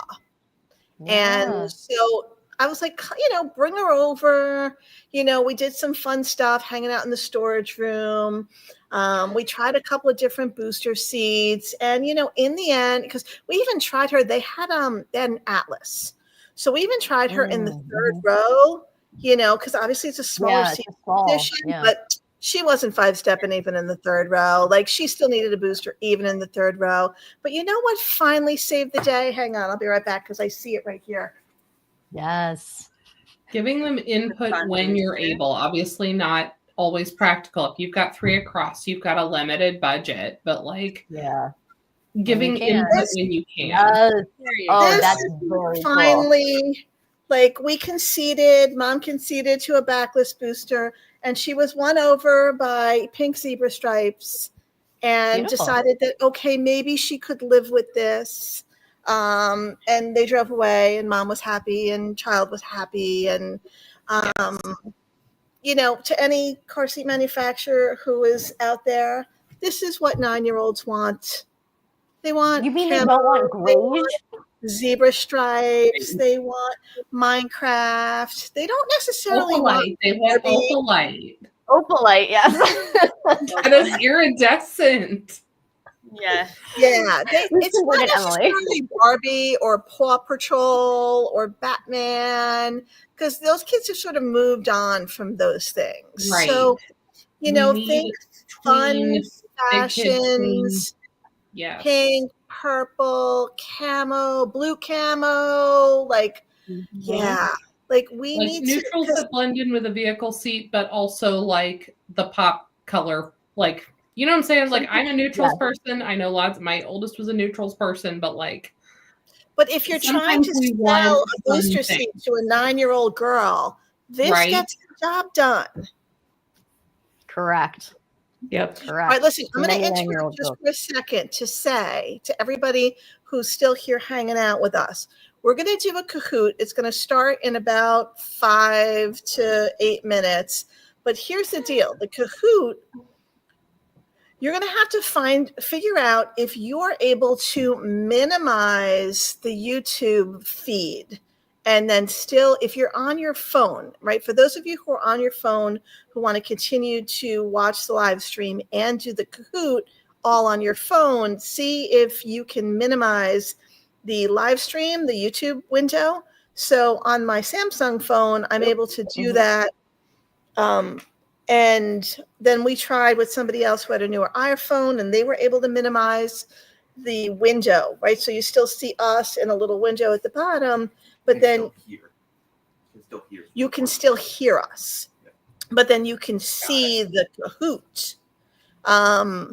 Otherwise, if it's too much trouble to try to do that, like window in a window on your phone, if you're able to grab somebody else's phone or maybe hop on a laptop or a tablet to be able to hear us on the live stream, but then maybe play the Kahoot on your laptop or your tablet, or maybe grab your 10-year-old's phone and use their phone for the Kahoot. Grab your husband's phone, grab somebody else's phone. I just wanted to give you guys like a heads up that in about 5 minutes, we're going to be starting the Kahoot, and I want you to be able to listen to us, but play the Kahoot. So if you can do it all on your phone, great. If not, you have a few minutes to figure out grabbing another device. Wahoo. Prepare yourselves. Prepare yourselves. But yeah, the Kahoot is going to be fun, but we'll wait. We got about 5 more minutes to talk specifically about booster stuff. And I also just want to backtrack for 1 minute and talk about harnessing as long as possible, right? Because what is best practice? Best practice tells us that we should keep our kids in a 5-point harness for as long as they still fit. And then only once that harness is outgrown, do you then transition to the next step, which is a booster seat. But, what if you are Britney's child and Britney has a MyFit? Right. So Britney, I mean, honestly, even this marathon is going to be a challenge. Right. He would be harnessed till he's like 10. Oh, at least. I mean, at least. So, but then the question is, well, is that best practice, right? Is there at any point where Britney's kid has any hope of riding in a booster before middle school? And we're talking about transitioning into a booster, not transitioning out of a booster. Oh, no. Right? And so what if Britney's child is 8 and he weighs 40 pounds and he is 45 inches tall? Is that still best practice to have, because Britney is your mom, right? Britney doesn't want to do anything less than best practice. But does that mean that Britney needs to keep her child harnessed until, he's done with puberty? I mean, I feel like this is one of those things, and I do get this question because on my own Instagram, I talk about it pretty frequently, the fact that I have a less than first percentile oldest child who is, much smaller than peers. And people will ask me all the time, like, well, what are you going to do? What are you going to do? I was like, well, listen, I'm not going to max anything out. That's for sure. Like, I will not be maxing out rear facing because, again, even at almost 6 years old, he's 30 pounds. I'm not going to wait 10 more pounds of that marathon to forward face. It's insane. We'll probably start doing that. Literally at any time. We could do it at any time, right? I'm not going to be maxing out the 65-pound forward facing on the harness or even the height of that harness because it doesn't make sense to do that, right? And as long as he can be properly restrained by a booster seat and he's met the requirements, the state law, the manufacturer minimums and all that stuff, and, by the time he's able to do that, he will be able to sit properly because he's already 6 years old, right? So this is just another one of those situations where nuance really plays into it. Like, you can't just go based on age. You can't just go based on weight or height. You have to go based on the whole picture that is in front of you. And even if you're not doing best practice, that doesn't make you a bad parent or, an insufficient caregiver. It just means that you're considering the full needs of your family and your resources and what you have, right? You can't just be like, I guess I could be like, that's it. You have to sit in this car seat with a harness until you're 16 years old. Okay, but again, why? What's the point of that? So that's where when I started really digging into this, having a smaller kid, that's what kind of cracked my brain open to best practice is not best practice for everyone. It just can't possibly be. Well, and that whole not just everyone, but there's different seats too. You're thinking about, okay, are you talking about a MyFit that harnesses to 54 inches or 65 pounds, or a seat that only has a 40-pound harness weight limit? Maybe I'm going to max out the 40-pound harness weight limit, but not necessarily 65 pounds. Those are years of difference for different children. Yes, it's kind of like Brittany's got a really good discussion on how extended rear facing is not all or nothing. Yes. I think the same can be said for harness to booster, and it's not always realistic or okay, so maybe you've got enough kids in a third row vehicle that doesn't have tether anchors and you need to move a kid back there and that child is booster ready but has not maxed out a harness yet. put them in that high back booster to put in that third row. You know what I'm saying? Like, it doesn't always make sense. I think keep them I'd rather do harnessed. that than forego a tether. Right. You know, I wouldn't want to have them forward facing in a harness without the tether. The booster makes a lot more sense. And I just saw Sarah's comment, and that kind of ties into that. She said that about maxing out the harness doesn't make sense in most situations, considering the Swedish studies on boosters versus harnessing. And I mean, correct me if I'm wrong in the comments, but I think what she's talking about is the head excursion and some other concerns about, as the child gets bigger, how much more stress is being put on their neck in the most common types of crashes, which are frontal crashes. So, you know, we don't get to pick our crashes, and just there's so much more nuance that goes into your personal decision than just, all right, I'm going to max it out. I'm going to max it out. And that might not be the best for the more likely scenario at hand. And like I was kind of saying before, I like to think of the recommendations that NHTSA is making. They're considering all the different seats on the market, not just these upper limit seats that we as techs tend to gravitate towards, the seats that might be more cost effective with these lower limits. In that situation, then yes, maxing out your 40-pound harness seat should be what you're doing, because you can't even go to a booster yet now with these forward facing. Yeah, the 40-pound forward facing ones. Yeah. Mm-hmm. Yeah. Yes. It is. I think it is Kahoot time. Yes. It is Kahoot I'm time. so excited. I love Kahoot, and that's all right. Well, here's the problem, though. You're not well. You can play, but I think I would say take your time, because I don't want. If you guys were to win the Kahoot, people will cry. I won't play the Kahoot.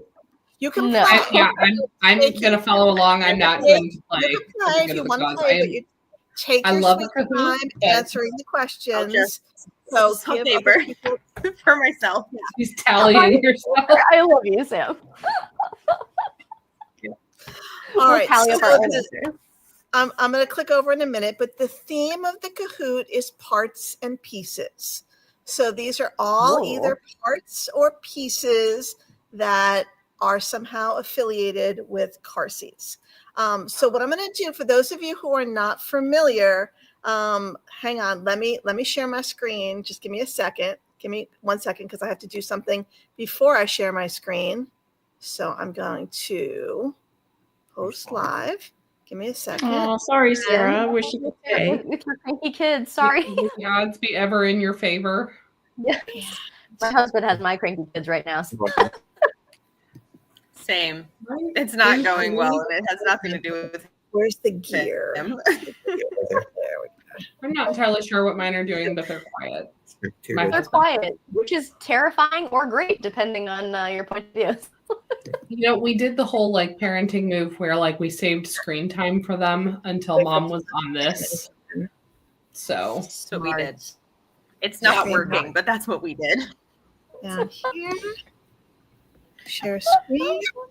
And then game pin. Share. Okay. So I believe I have shared the screen with the game pin. You have to add it now. Oh, hang on. Sorry. I don't think so. That's a stage. There we go. There it is. Okay. there it is. Now it's working. Well, it's trying. God bless Oh. my IT department. You have an excellent IT department. Thank you. I agree. All right. So if you aren't familiar with Kahoot, you're going to go to kahoot.it, not kahoot.com, kahoot.it. And then it's going to prompt you for the game pin, and then you can put in your name or your nickname or whatever you prefer to be called in this round of Kahoot. You can use emojis too. Have some prizes for our winners. They're not going to be like anything fancy. I'm not sending you a car seat, unfortunately.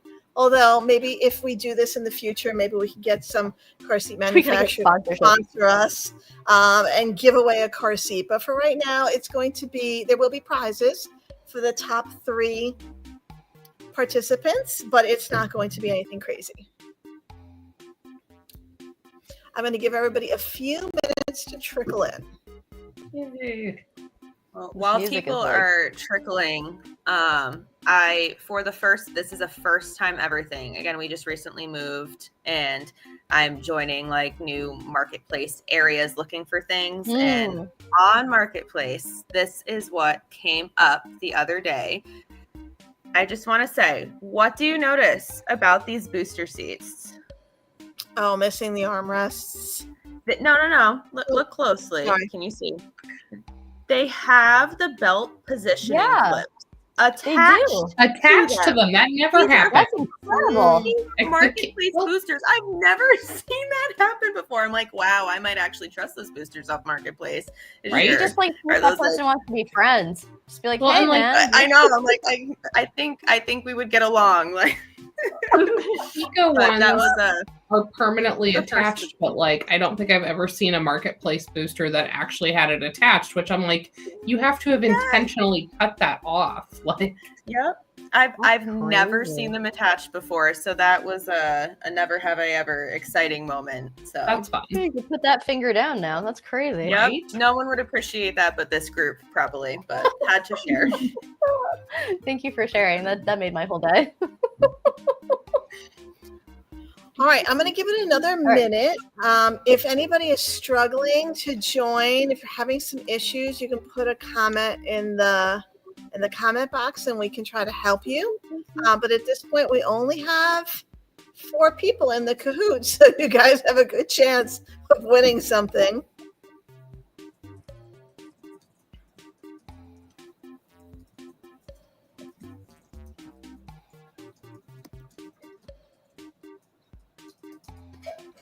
I mean, While we give everybody one more minute, I'm going to pull out my favorite booster ever.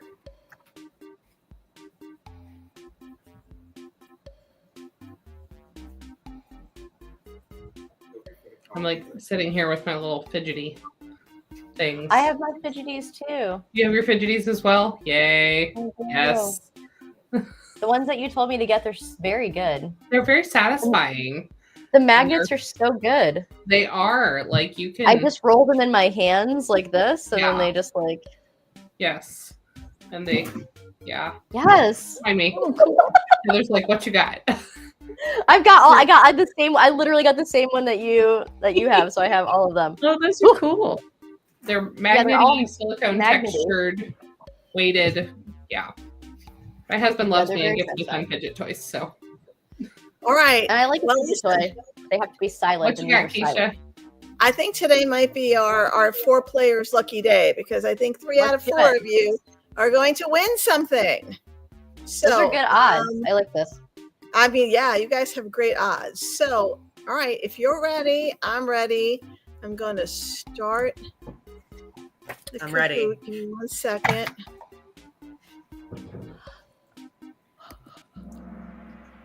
All right. Are we ready? Parts and pieces.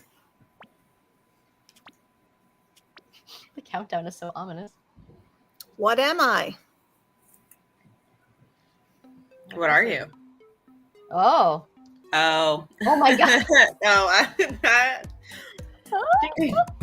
I'm sorry, if you're a tech and you don't get this, like excommunicated, we can't be friends anymore. you're disqualified. Oh no, don't be mean. Right. Now this is Turbo Booster. no. And this Maybe someone hit the wrong is supposed to be the giveaway. All right. Good job. Next question. Okay. All right. Da-da-da. Next question. I'm a side impact pod on which seat? Oh. fun. Oh yeah. Okay. Takes That's pretty. longer to read that one. That's a pretty distinctive one for sure. Mm-hmm. I'm like holding my thought in my brain because I'm like, oh, I know All the this ones that you have to like crank or like bop it, turn it, twist it. Like honestly, it's just Bob. Yes. I love So the that ones. was They're a tricky one. I'm not permanently gonna attached. lie. A lot of these are going to be tricky. So if you get some of them wrong, don't feel bad. Like you're gonna learn some stuff, because I had fun taking these pictures. all right. Okay, We're well, doing well, All this. right. And we went to the This next is one. another What Am I? All right. Let's see. Ah. Oh, lovely. Remember, I have commentary for brand has after. touch points that are that color. All right, everybody got Yeah. that. I Lever lock. I want to see feature. that. I want I to see know, I that on haven't the seen one MyFit either. so bad. I Yes. really am hoping that they can add that to the MyFit, because while it does install beautifully in nearly all vehicles with just the traditional lock off, some, you know how it gets. It just slips and Rigid slides buckle around. stocks. Yeah. Belt. No, I agree. Yes. It's like, could we please put the lever lock on the MyFit? It would Agreed. make me so happy. Yeah, I Yes. think the Your lips MyFit to keep needed those the ears. lever lock more than the One Fit did, but Totally. but everybody Totally. got that. Good job. Yay. Whoa, good job, Look at you, Catherine. Catherine. I'm a rear-facing All right, belt let's path see. on which seat? Is it a Mesa V3? Oh. Oh, yeah. Got Or a that Road? one. Oh. Or that one could have been tricky.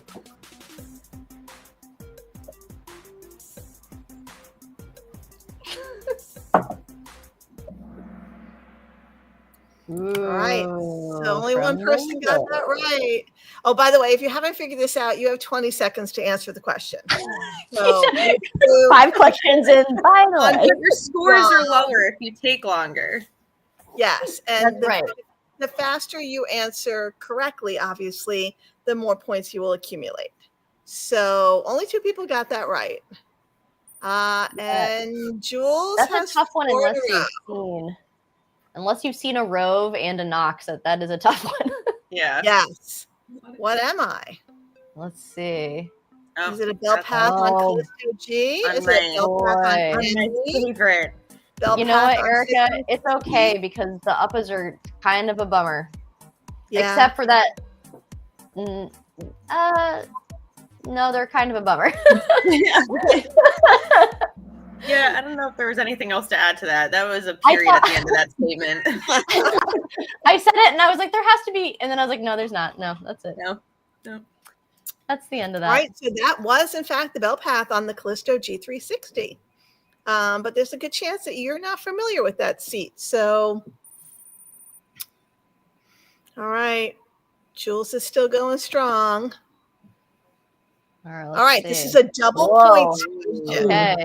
Double I'm a jeopardy. rigid latch connector on which seat? Oh, that is a good one. This is a good I was like, one. pick me.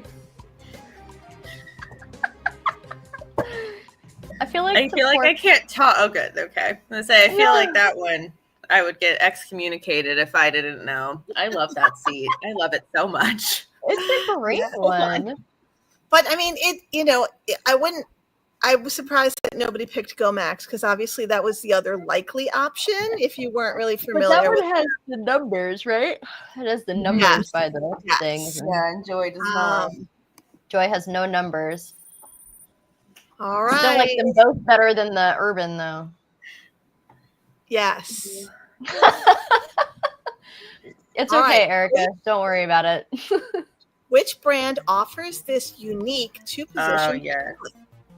That Oh my confused me God. so much because I had this seat when I was a newer tech, and I'm like, but which one am I supposed to use? It Just tell me what to do. Pretty much it's always the outer position unless you have a newborn. Oh, so wow. yeah. Fully Yeah. split across all Well, 4. Yeah, Wow. we split off Oh, for that. nice. It's really interesting. So yeah, that's a Kiko feature. Not all of the Kiko seats have it, but I'm looking at the Next Fit Max, which is what I took a picture off of. And so yeah, I think also the One Fit. Jack, look at the One Fit. Does that One Fit have the 2-position also? Yes. Yeah, so the One Fit also has it. But yeah, that's a Kiko feature. But now you have seen these seats, Erica. So now you, Yes. Yes. now you All can right, file this we're away in your tied. We have brain. keys. Julie For is still on useful fire. information. What am I? What am I? Oh boy, let's see. Am I a lock Oh off boy. on a Oh Kiko yeah. ride? A lock off on a Kiko Fit 2? A lock off on a Oh. Blue? Or a lock off on a Duna base? Are we using the term lock off loosely? Yeah, yeah, exactly. Yeah. Lock off. It let's looks just like remember Oh, that is not a lock off, and you do need to lock the seatbelt. correct. You just lock the seatbelt. Correct. But yes, that's a Juna base. So good for whoever the two people are who got that right. All right. I'm a tether strap for which brand of seats? Oh yes. Oh, Who has yeah. the orange tether straps? Yeah. If you actually, this is kind of mean because it's also like, unless you've been to the conferences sometimes. Yeah, exactly. Yeah, This so is a big only one hit in person got Tony's that right. presentation. For some It's reason, a I Kids see Embrace these. seat. Kids Embrace character Yeah. seats have the orange the orange webbing for the tether and for the latch strap also. Yeah. I see those Yeah. on the marketplace pretty regularly, but I don't think I've ever actually had one roll up to a seat check. Neither have I. I've only I've seen never one seen or one. two in like the last 15 years, but clearly some people buy them. All right, so Julie knew that. But yeah, that was a tough one. So, okay, here's another. What am I? Am I the belt path on a new Rev? The belt path on a Chili Spin 360? Belt path on a Baby Jogger City Turn? Or the belt path on the Cybex Sorona S? If I If never only. heard that car seat's name again, I would be good. So I happy. mean, it's not on fire, so we know what it's not. Don't mind me. So that was Oh, indeed goodness. a Chili Spin belt Yeah, path. Erica. This is True a or true false? false question. I am an anti-rebound bar for the Britax Poplar S. Oh, Yes? classic. Yeah. Just remember what colors were taxes and Ooh, So even yeah, blue. that is not an anti-rebound bar for Poplar. That is an anti-rebound bar for the original One for Life. Right? The Poplar doesn't have the no. it's a The different messy. shape design and it doesn't have the netting or the I do wish No. that they kept the netting on the Poplar just because people get worried about their kids' feet kind of slipping up behind if you have a weird consort seat. I do like that, but then it also gets dirty. I don't know. I can't Pros and imagine that cons, man. it would get very dirty. And I believe I'm looking at it now. Yeah, you can just Slip that off. flip it off. Yeah. Oh, it's attached here. Yeah, it's not Yeah, like you can I flip like it that off one. and then wash it. I agree. I think that was a good idea. nice. All right. This is another double points question. Ooh. What am I? Is it an Incognito or Radian 3 RXT SafeMax insert, a monofold, or a Graco seatbelt trainer? Blessings. All right. It is the old Graco seatbelt trainer. My fold wasn't a bad choice, though. No. If you're not, it doesn't look the same, but it is small and portable just like that. All right. And Catherine has an answer streak of 3 going. Ooh. She's coming for you, Julie. What do I attach to? Oh, good Lord. Pick me, Shrek, pick me. Oh, this is another one that if I ever Everyone knew. Well, that's it. There you go. Good job, everybody. Oh, that thing. And here's the thing. I think they discontinued them. Well, I shouldn't say that. I don't think they I think they discontinued did. them. I think the factory, Diono went out of business. And then they got bought by another Chinese company. So we thought they would maybe start manufacturing them again, but they haven't actually. So they're just in this strange limbo. Like they are technically owned by this other Chinese company, but as far as I know, they never started producing again. No, But they had they that were whole relaunch supposed to website start too. coming without that base. Yes. Like there was that whole thing. They got. Yeah, I remember that. Yep. That was like one of the last things that Scott announced. He was like, "We don't need these anymore," and Before then he the was end. just like, "Bye." Yeah. And let's be real, we just need their boosters. Mhm. We Yeah. have big red kids.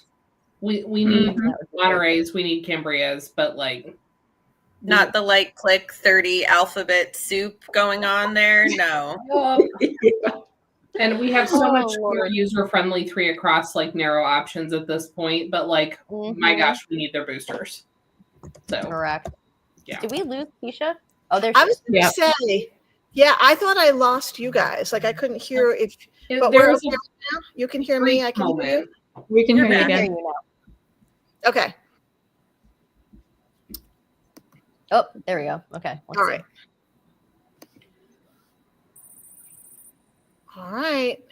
Nice work, everyone. Yep. What brand features red tether straps? And by red, meaning really just the plastic casing. Mm. Where? Oh, like the thing on the adjuster. Yeah, Yes. the hardware. Yes, hardware. Thank you. That was the word we were looking for. Hardware. What brand features red hardware? And that is Evenflow. It's been like that for a couple of years now. They're just trying to draw attention to tether straps, which we appreciate. Yes. Mm-hmm. All right, this is another double points question, and it's another what am I? All right, let's see. Is it a belt guide for a MyFold, a Bubble Bum, an Incognito, or a Costco Topsider?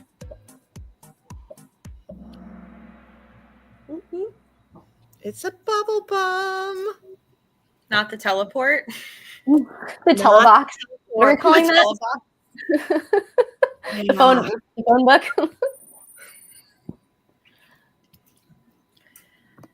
Oh, bubble bum. You had All right, so many this is a years. true or false question.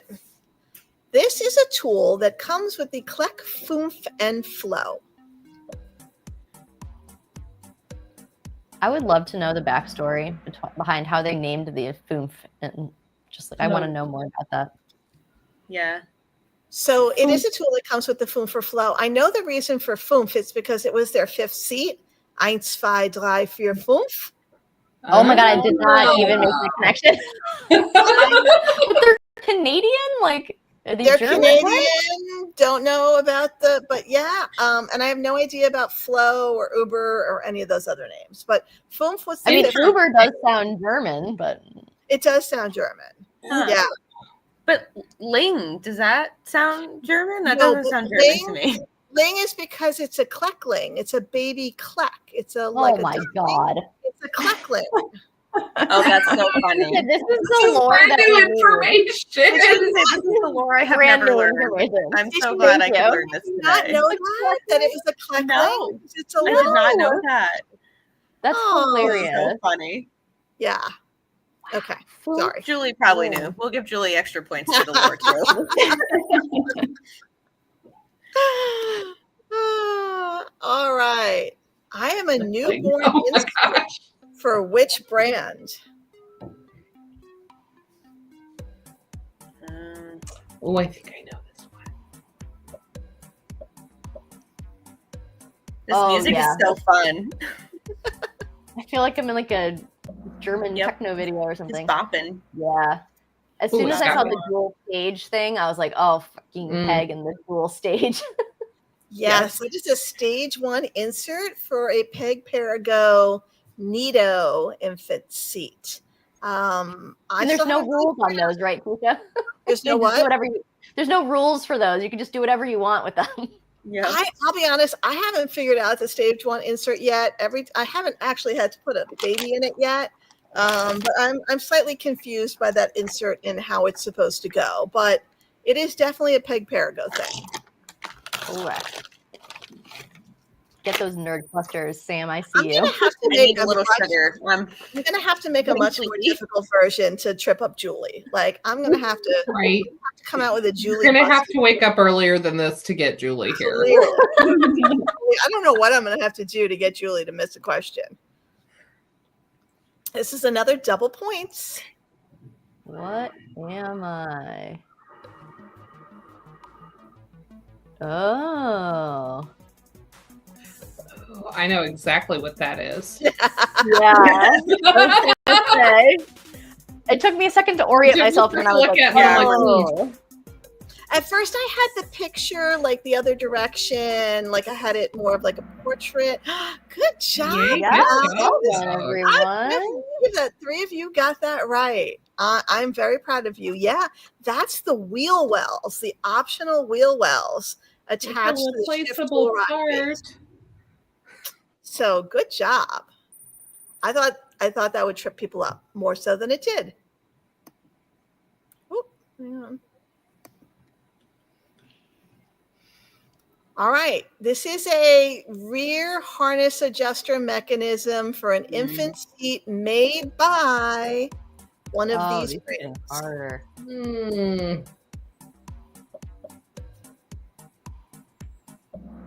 can kind of see the colors on the label there on the Even side. split, perfectly even split. Yep. So that was an Even Flow, and Even Flow was the only one who used those plastic, almost like adjusters that you had to press them down to unlock the webbing. Everyone else used, I'll show you guys at the end. I think It I was have like a teeth grip. snug ride. Like, yes, it had metal little teeth. Everybody else used the metal teeth. Hate it. Even Flow was the only one that had that plastic on the back. So good job. The infant seat for both of my kids was a rear adjust Snug Ride Classic Connect, and it can. And it had the teeth, right? Yes, and it can rest in peace and hell. Pieces. I did not do homework. All right, here's another What Am I? Oh, yes. That's a good one.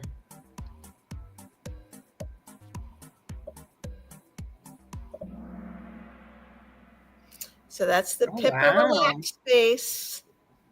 Yep, we love a relax space. Yep, we do. We do. I have never in my life had a Nuna pull through a seat check.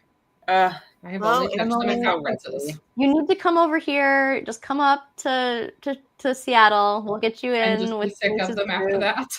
Just do one day, and you'll be like, I hope I never see another Nuna. Another totally good. Those are like key fits. Like you're just every time another one rolls in, and honestly, even like an Up a Baby seat is generally, I mean, unless generally, I say generally, but like there's seats that you could just install all day, every day, and then there's seats like the Radian that like you just, All right, moving along. Yeah. This is another true-false question, and it's double points. My function is to pick the crumbs out of your car seat. That's funny. Is that true or false? Double points. You guys were quick to the draw on that one. So no, it is not to pick the crumbs out of your car seat. That is generally for attaching the cover to the shell. Even Flow uses them. That particular one was pulled off of a Graco Contender. So I know that at least the Contender, there's probably some other Graco seats that use them, but everyone knew that. I did not know what that was called for the longest time. It's a canoe strip. Canoe strip? A canoe strip. Canoe strip. Canoe strip. So much. I learned something new today. Here we go, guys. What am I? Speaking of lost, you can all know this. You can see in the photo. You needed to blur it out. Yeah, Kecia, you didn't blur it. I didn't realize that, but everybody did it anyway. I didn't realize you could see it in the photo, but this is one of those, if you know. If you have ever had to install a Radian, or if you owned one, then you know that this is a safe stop, which was supposed to be a load limiting device, because apparently the seat didn't pass with the 3-year-old without it. Yep. All right, we're getting close to the end. Here's another double points question. This lever allows you to rotate which seat? Oh, Lord. Yeah, Oh, you made it hard too. I did make it hard. you did. Yeah, now we're like, we gotta. Now I'm questioning myself because I've seen like an equal number of both of these recently, and now I'm like, Woohoo! So it's easy turn. That's right. It's the turn to me. Those are all blue. Turn What to is it? me has the little trigger at the bottom. Oh, that's Yeah. right. It's not The on little. lever. Yeah. And then Easy and Turn's Chili got the Spin little- looks very much like this, but But it's doesn't have the red. blue trigger. The Doesn't blue, have yeah. that 2-step mechanism. Another interesting Yeah. Canada fact, I learned that the tether in rear-facing mode on the easy turn is used in Canada, but it is absolutely Yeah. not used in the US. That's Which correct. I just want to say, why? Why? I know. I know. Why? I know. Well, here's the thing. Please. I know why, but I just can't say it publicly. Oh, But Kecia. there is a reason. It's not a good, if it's any consolation, it's not a good reason, or at least I don't think it's a good reason, but whatever. Somebody will have to buy me many drinks the next time we're all together, and then I'll tell you. No, I won't. Maybe I will. I don't know. We'll find out. But it's probably the same reason that some manufacturers are or aren't choosing to tether these rotating seats when they're in rear-facing mode. I suspect, I theorize that it's all related to the same thing. I Yeah, I'm suspect sure you're it's right. something similar. All right, moving on. True, false. This strap is used to create an attachment point for a rear-facing tether. Oh, the music's getting more intense. Mm-hmm. All right, so that is true. We used to refer to these as a D ring because initially some of them looked like a D.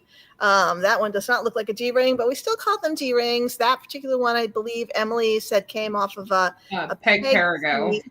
Yeah, a peg seat. Peg, a peg, as their Yes, no. Yes, Yeah. Peg. I'm so sorry. Peg. Britax also used them, and that lovely Diono Radian that we all knew and loved used them. And I mean, at one point, the Kokoro could have been tethered rear facing, but I don't know if I can't remember if they had a D ring that looked like that. Julie probably remembers. Julie, did the Kokoro have a D ring? It would be Julie. Oh, I think the Because we're all like comments- watching the chat. Yes. All right, let's see. Sit and Everybody's stroll. doing She says so the well. sit and stroll. Let you. Oh my God, the Right. sit roll. So Shannon is saying that that Uber means above, like above all. Yeah, I knew that. I just didn't know that if it was like, is it legitimately like Kleck was like, we're picking this because it's the German word for superior? Like, Yeah. it's so weird. That's a Like, good I just, question. I wonder if I it mean- means in this sense, like ultimate, like it's the last seat in the series. Like I don't know. That's where my brain took Oh. that. oh, that's interesting. I like that theory. We'll have to I ask. can see that. All right. You never see Moving them at on. conferences. Never This asked. second to last question, also double points. This is a tool for which seat?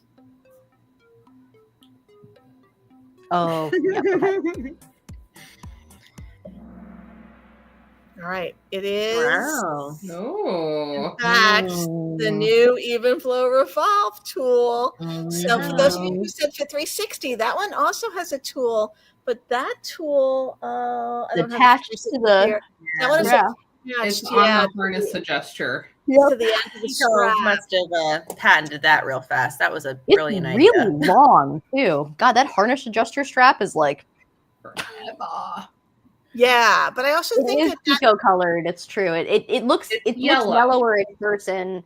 In Yeah. person, the Pico one is it's pretty orange. It's Yeah. orange. And Yes. if you lose it, you use a vehicle seatbelt buckle tongue. Does the Yep. same They're all thing. set. You can do that with the Kiko one too. But also, Yeah. Kiko can sell you a replacement. Like it is actually a replaceable part. Yes. But and the Revolve too, I imagine, is a replaceable part if you really wanted to have another tool. I mean, this one I think is more likely to get lost because it's not attached to anything. So I mean, Emily is correct that you don't. If you lose the tool, you can still. But the new Revolves are going to require a tool to disengage from the base in a similar way to the Fit 360 needs a tool to disengage it from its base. Yes. So that is the tool. All right, and then let's see where we stand. All right, Julie is still our current leader, but everyone has done quite well. So our very last question is: a true or false? This was fun, and we Double should do more of point. these. What is this photo? Who are these people? What if I Random Kahoot photo? That does not look like fun. Whatever that is, I don't want to do that. I don't need a mesh shirt or those people. Come on, you definitely. Those people are going out. I am staying in. All right. So again, with only 4 players, I think we kind of know Erica is in third place. And Catherine. And then drum roll, please. Julie Gregory. Yay! So Nice job, friends. I'm shocked because look, it tells me that Julie got 21 out of 26, which means Julie actually got 4 questions wrong. So now I'm like, I don't remember which ones those were, but I'm glad that I made it challenging enough that even Julie missed a few of them because it was hard though. But I mean, I walked around my storage room. I was taking pictures of all kinds of random stuff. And yeah, I don't know. I thought this was a lot of fun. So I hope you guys enjoyed playing it. Julie, you have a choice. You can have a $20 Amazon gift card that we will email to you, or you can have a cashmere scarf from Nuna, or you can have a blanket from Joy. And if you just want to put it in the comments box, do you want the gift card, the blanket, or the scarf? And then whichever one she picks will be off the table. And then Catherine, you'll have your choice of the other 2 that are left over. And then Erica will get the 3rd. But if you will please email me your address to thecarseatpros@gmail.com. I will get those sent out in the mail next week, likely, just because this week I have a class that's starting on Wednesday. And so it's just going to be a bit of chaos this week. But I'm going to close that out. Julie declines. She declined? Okay. Well, in that case, everybody else gets something. Everybody else gets something. So, Catherine, you have your first pick. Would you like the gift card or the Nuna cashmere scarf or the Joy blanket? And all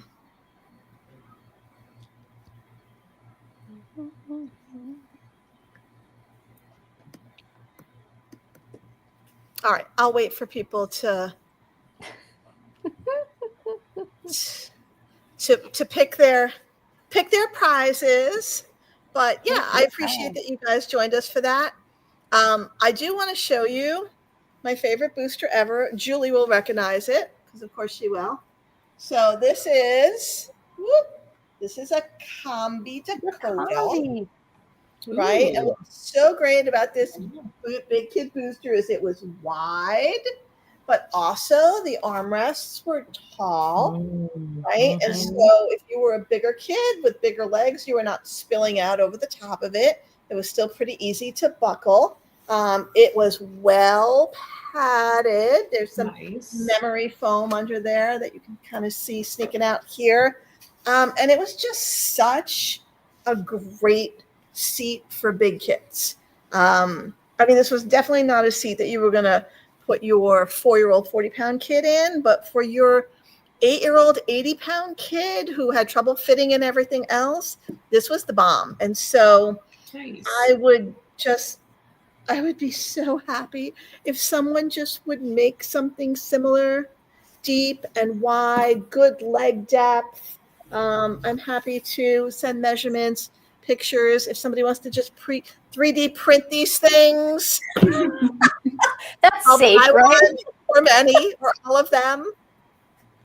We just have such a poor selection at the moment of seats that fit kids, that weigh more than 80 pounds.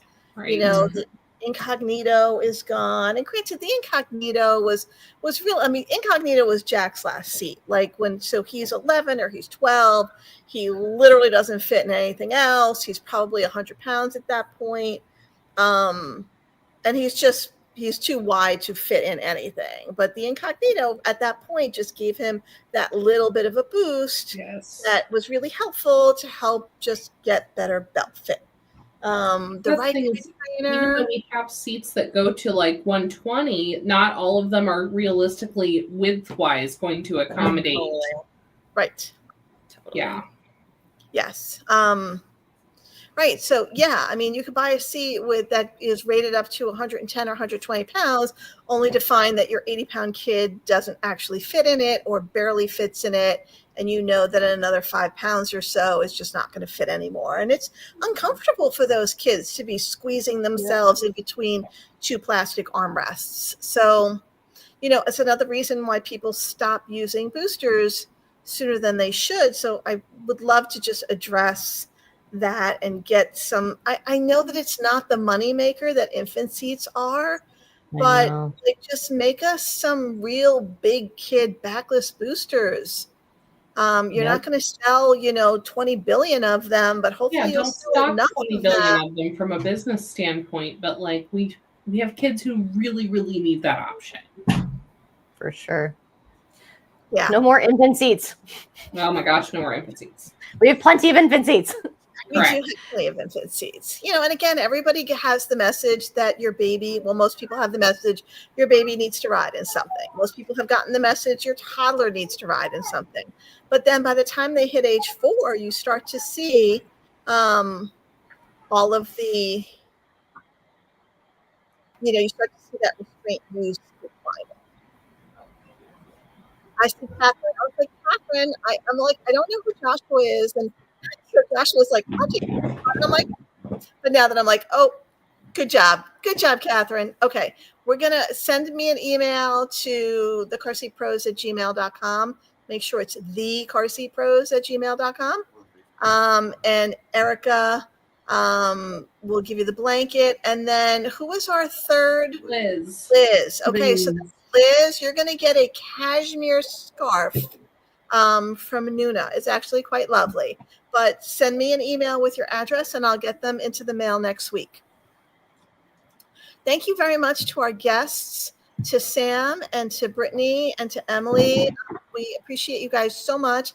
I really enjoy these live streams where we just kind of get to hang out and talk about. You want me to talk about booster seats? It's such a sacrifice. Somebody's got to do it. It's really hard for Emily to do. I know. You really toughed this one out, Em, and we appreciate that you grinned and bared it. Thank you so much for having us, you guys. Yes, thank you so much. We love having you. Yes, we'll continue to do these live streams. We'll try to do at least one a month. We haven't picked a date for the next one yet. We're going to try to pick some other, hot topics. Like at some point, we do want to talk about OPS, occupant protection specialist. So we will have an upcoming live stream, hopefully in the next few months, to talk about that. There's so many things, so many worthy topics. So for sure. We appreciate your willingness and your availability. And to Holly and Jamie, who ditched us for Billie Eilish. For Billie Eilish. Whatever. That's who made my buttons, though. Lady made my buttons. I have my my booster and my good, better, best. Wait, you have a button that says good, better, best? I do. At Kids in Motion. I really love that.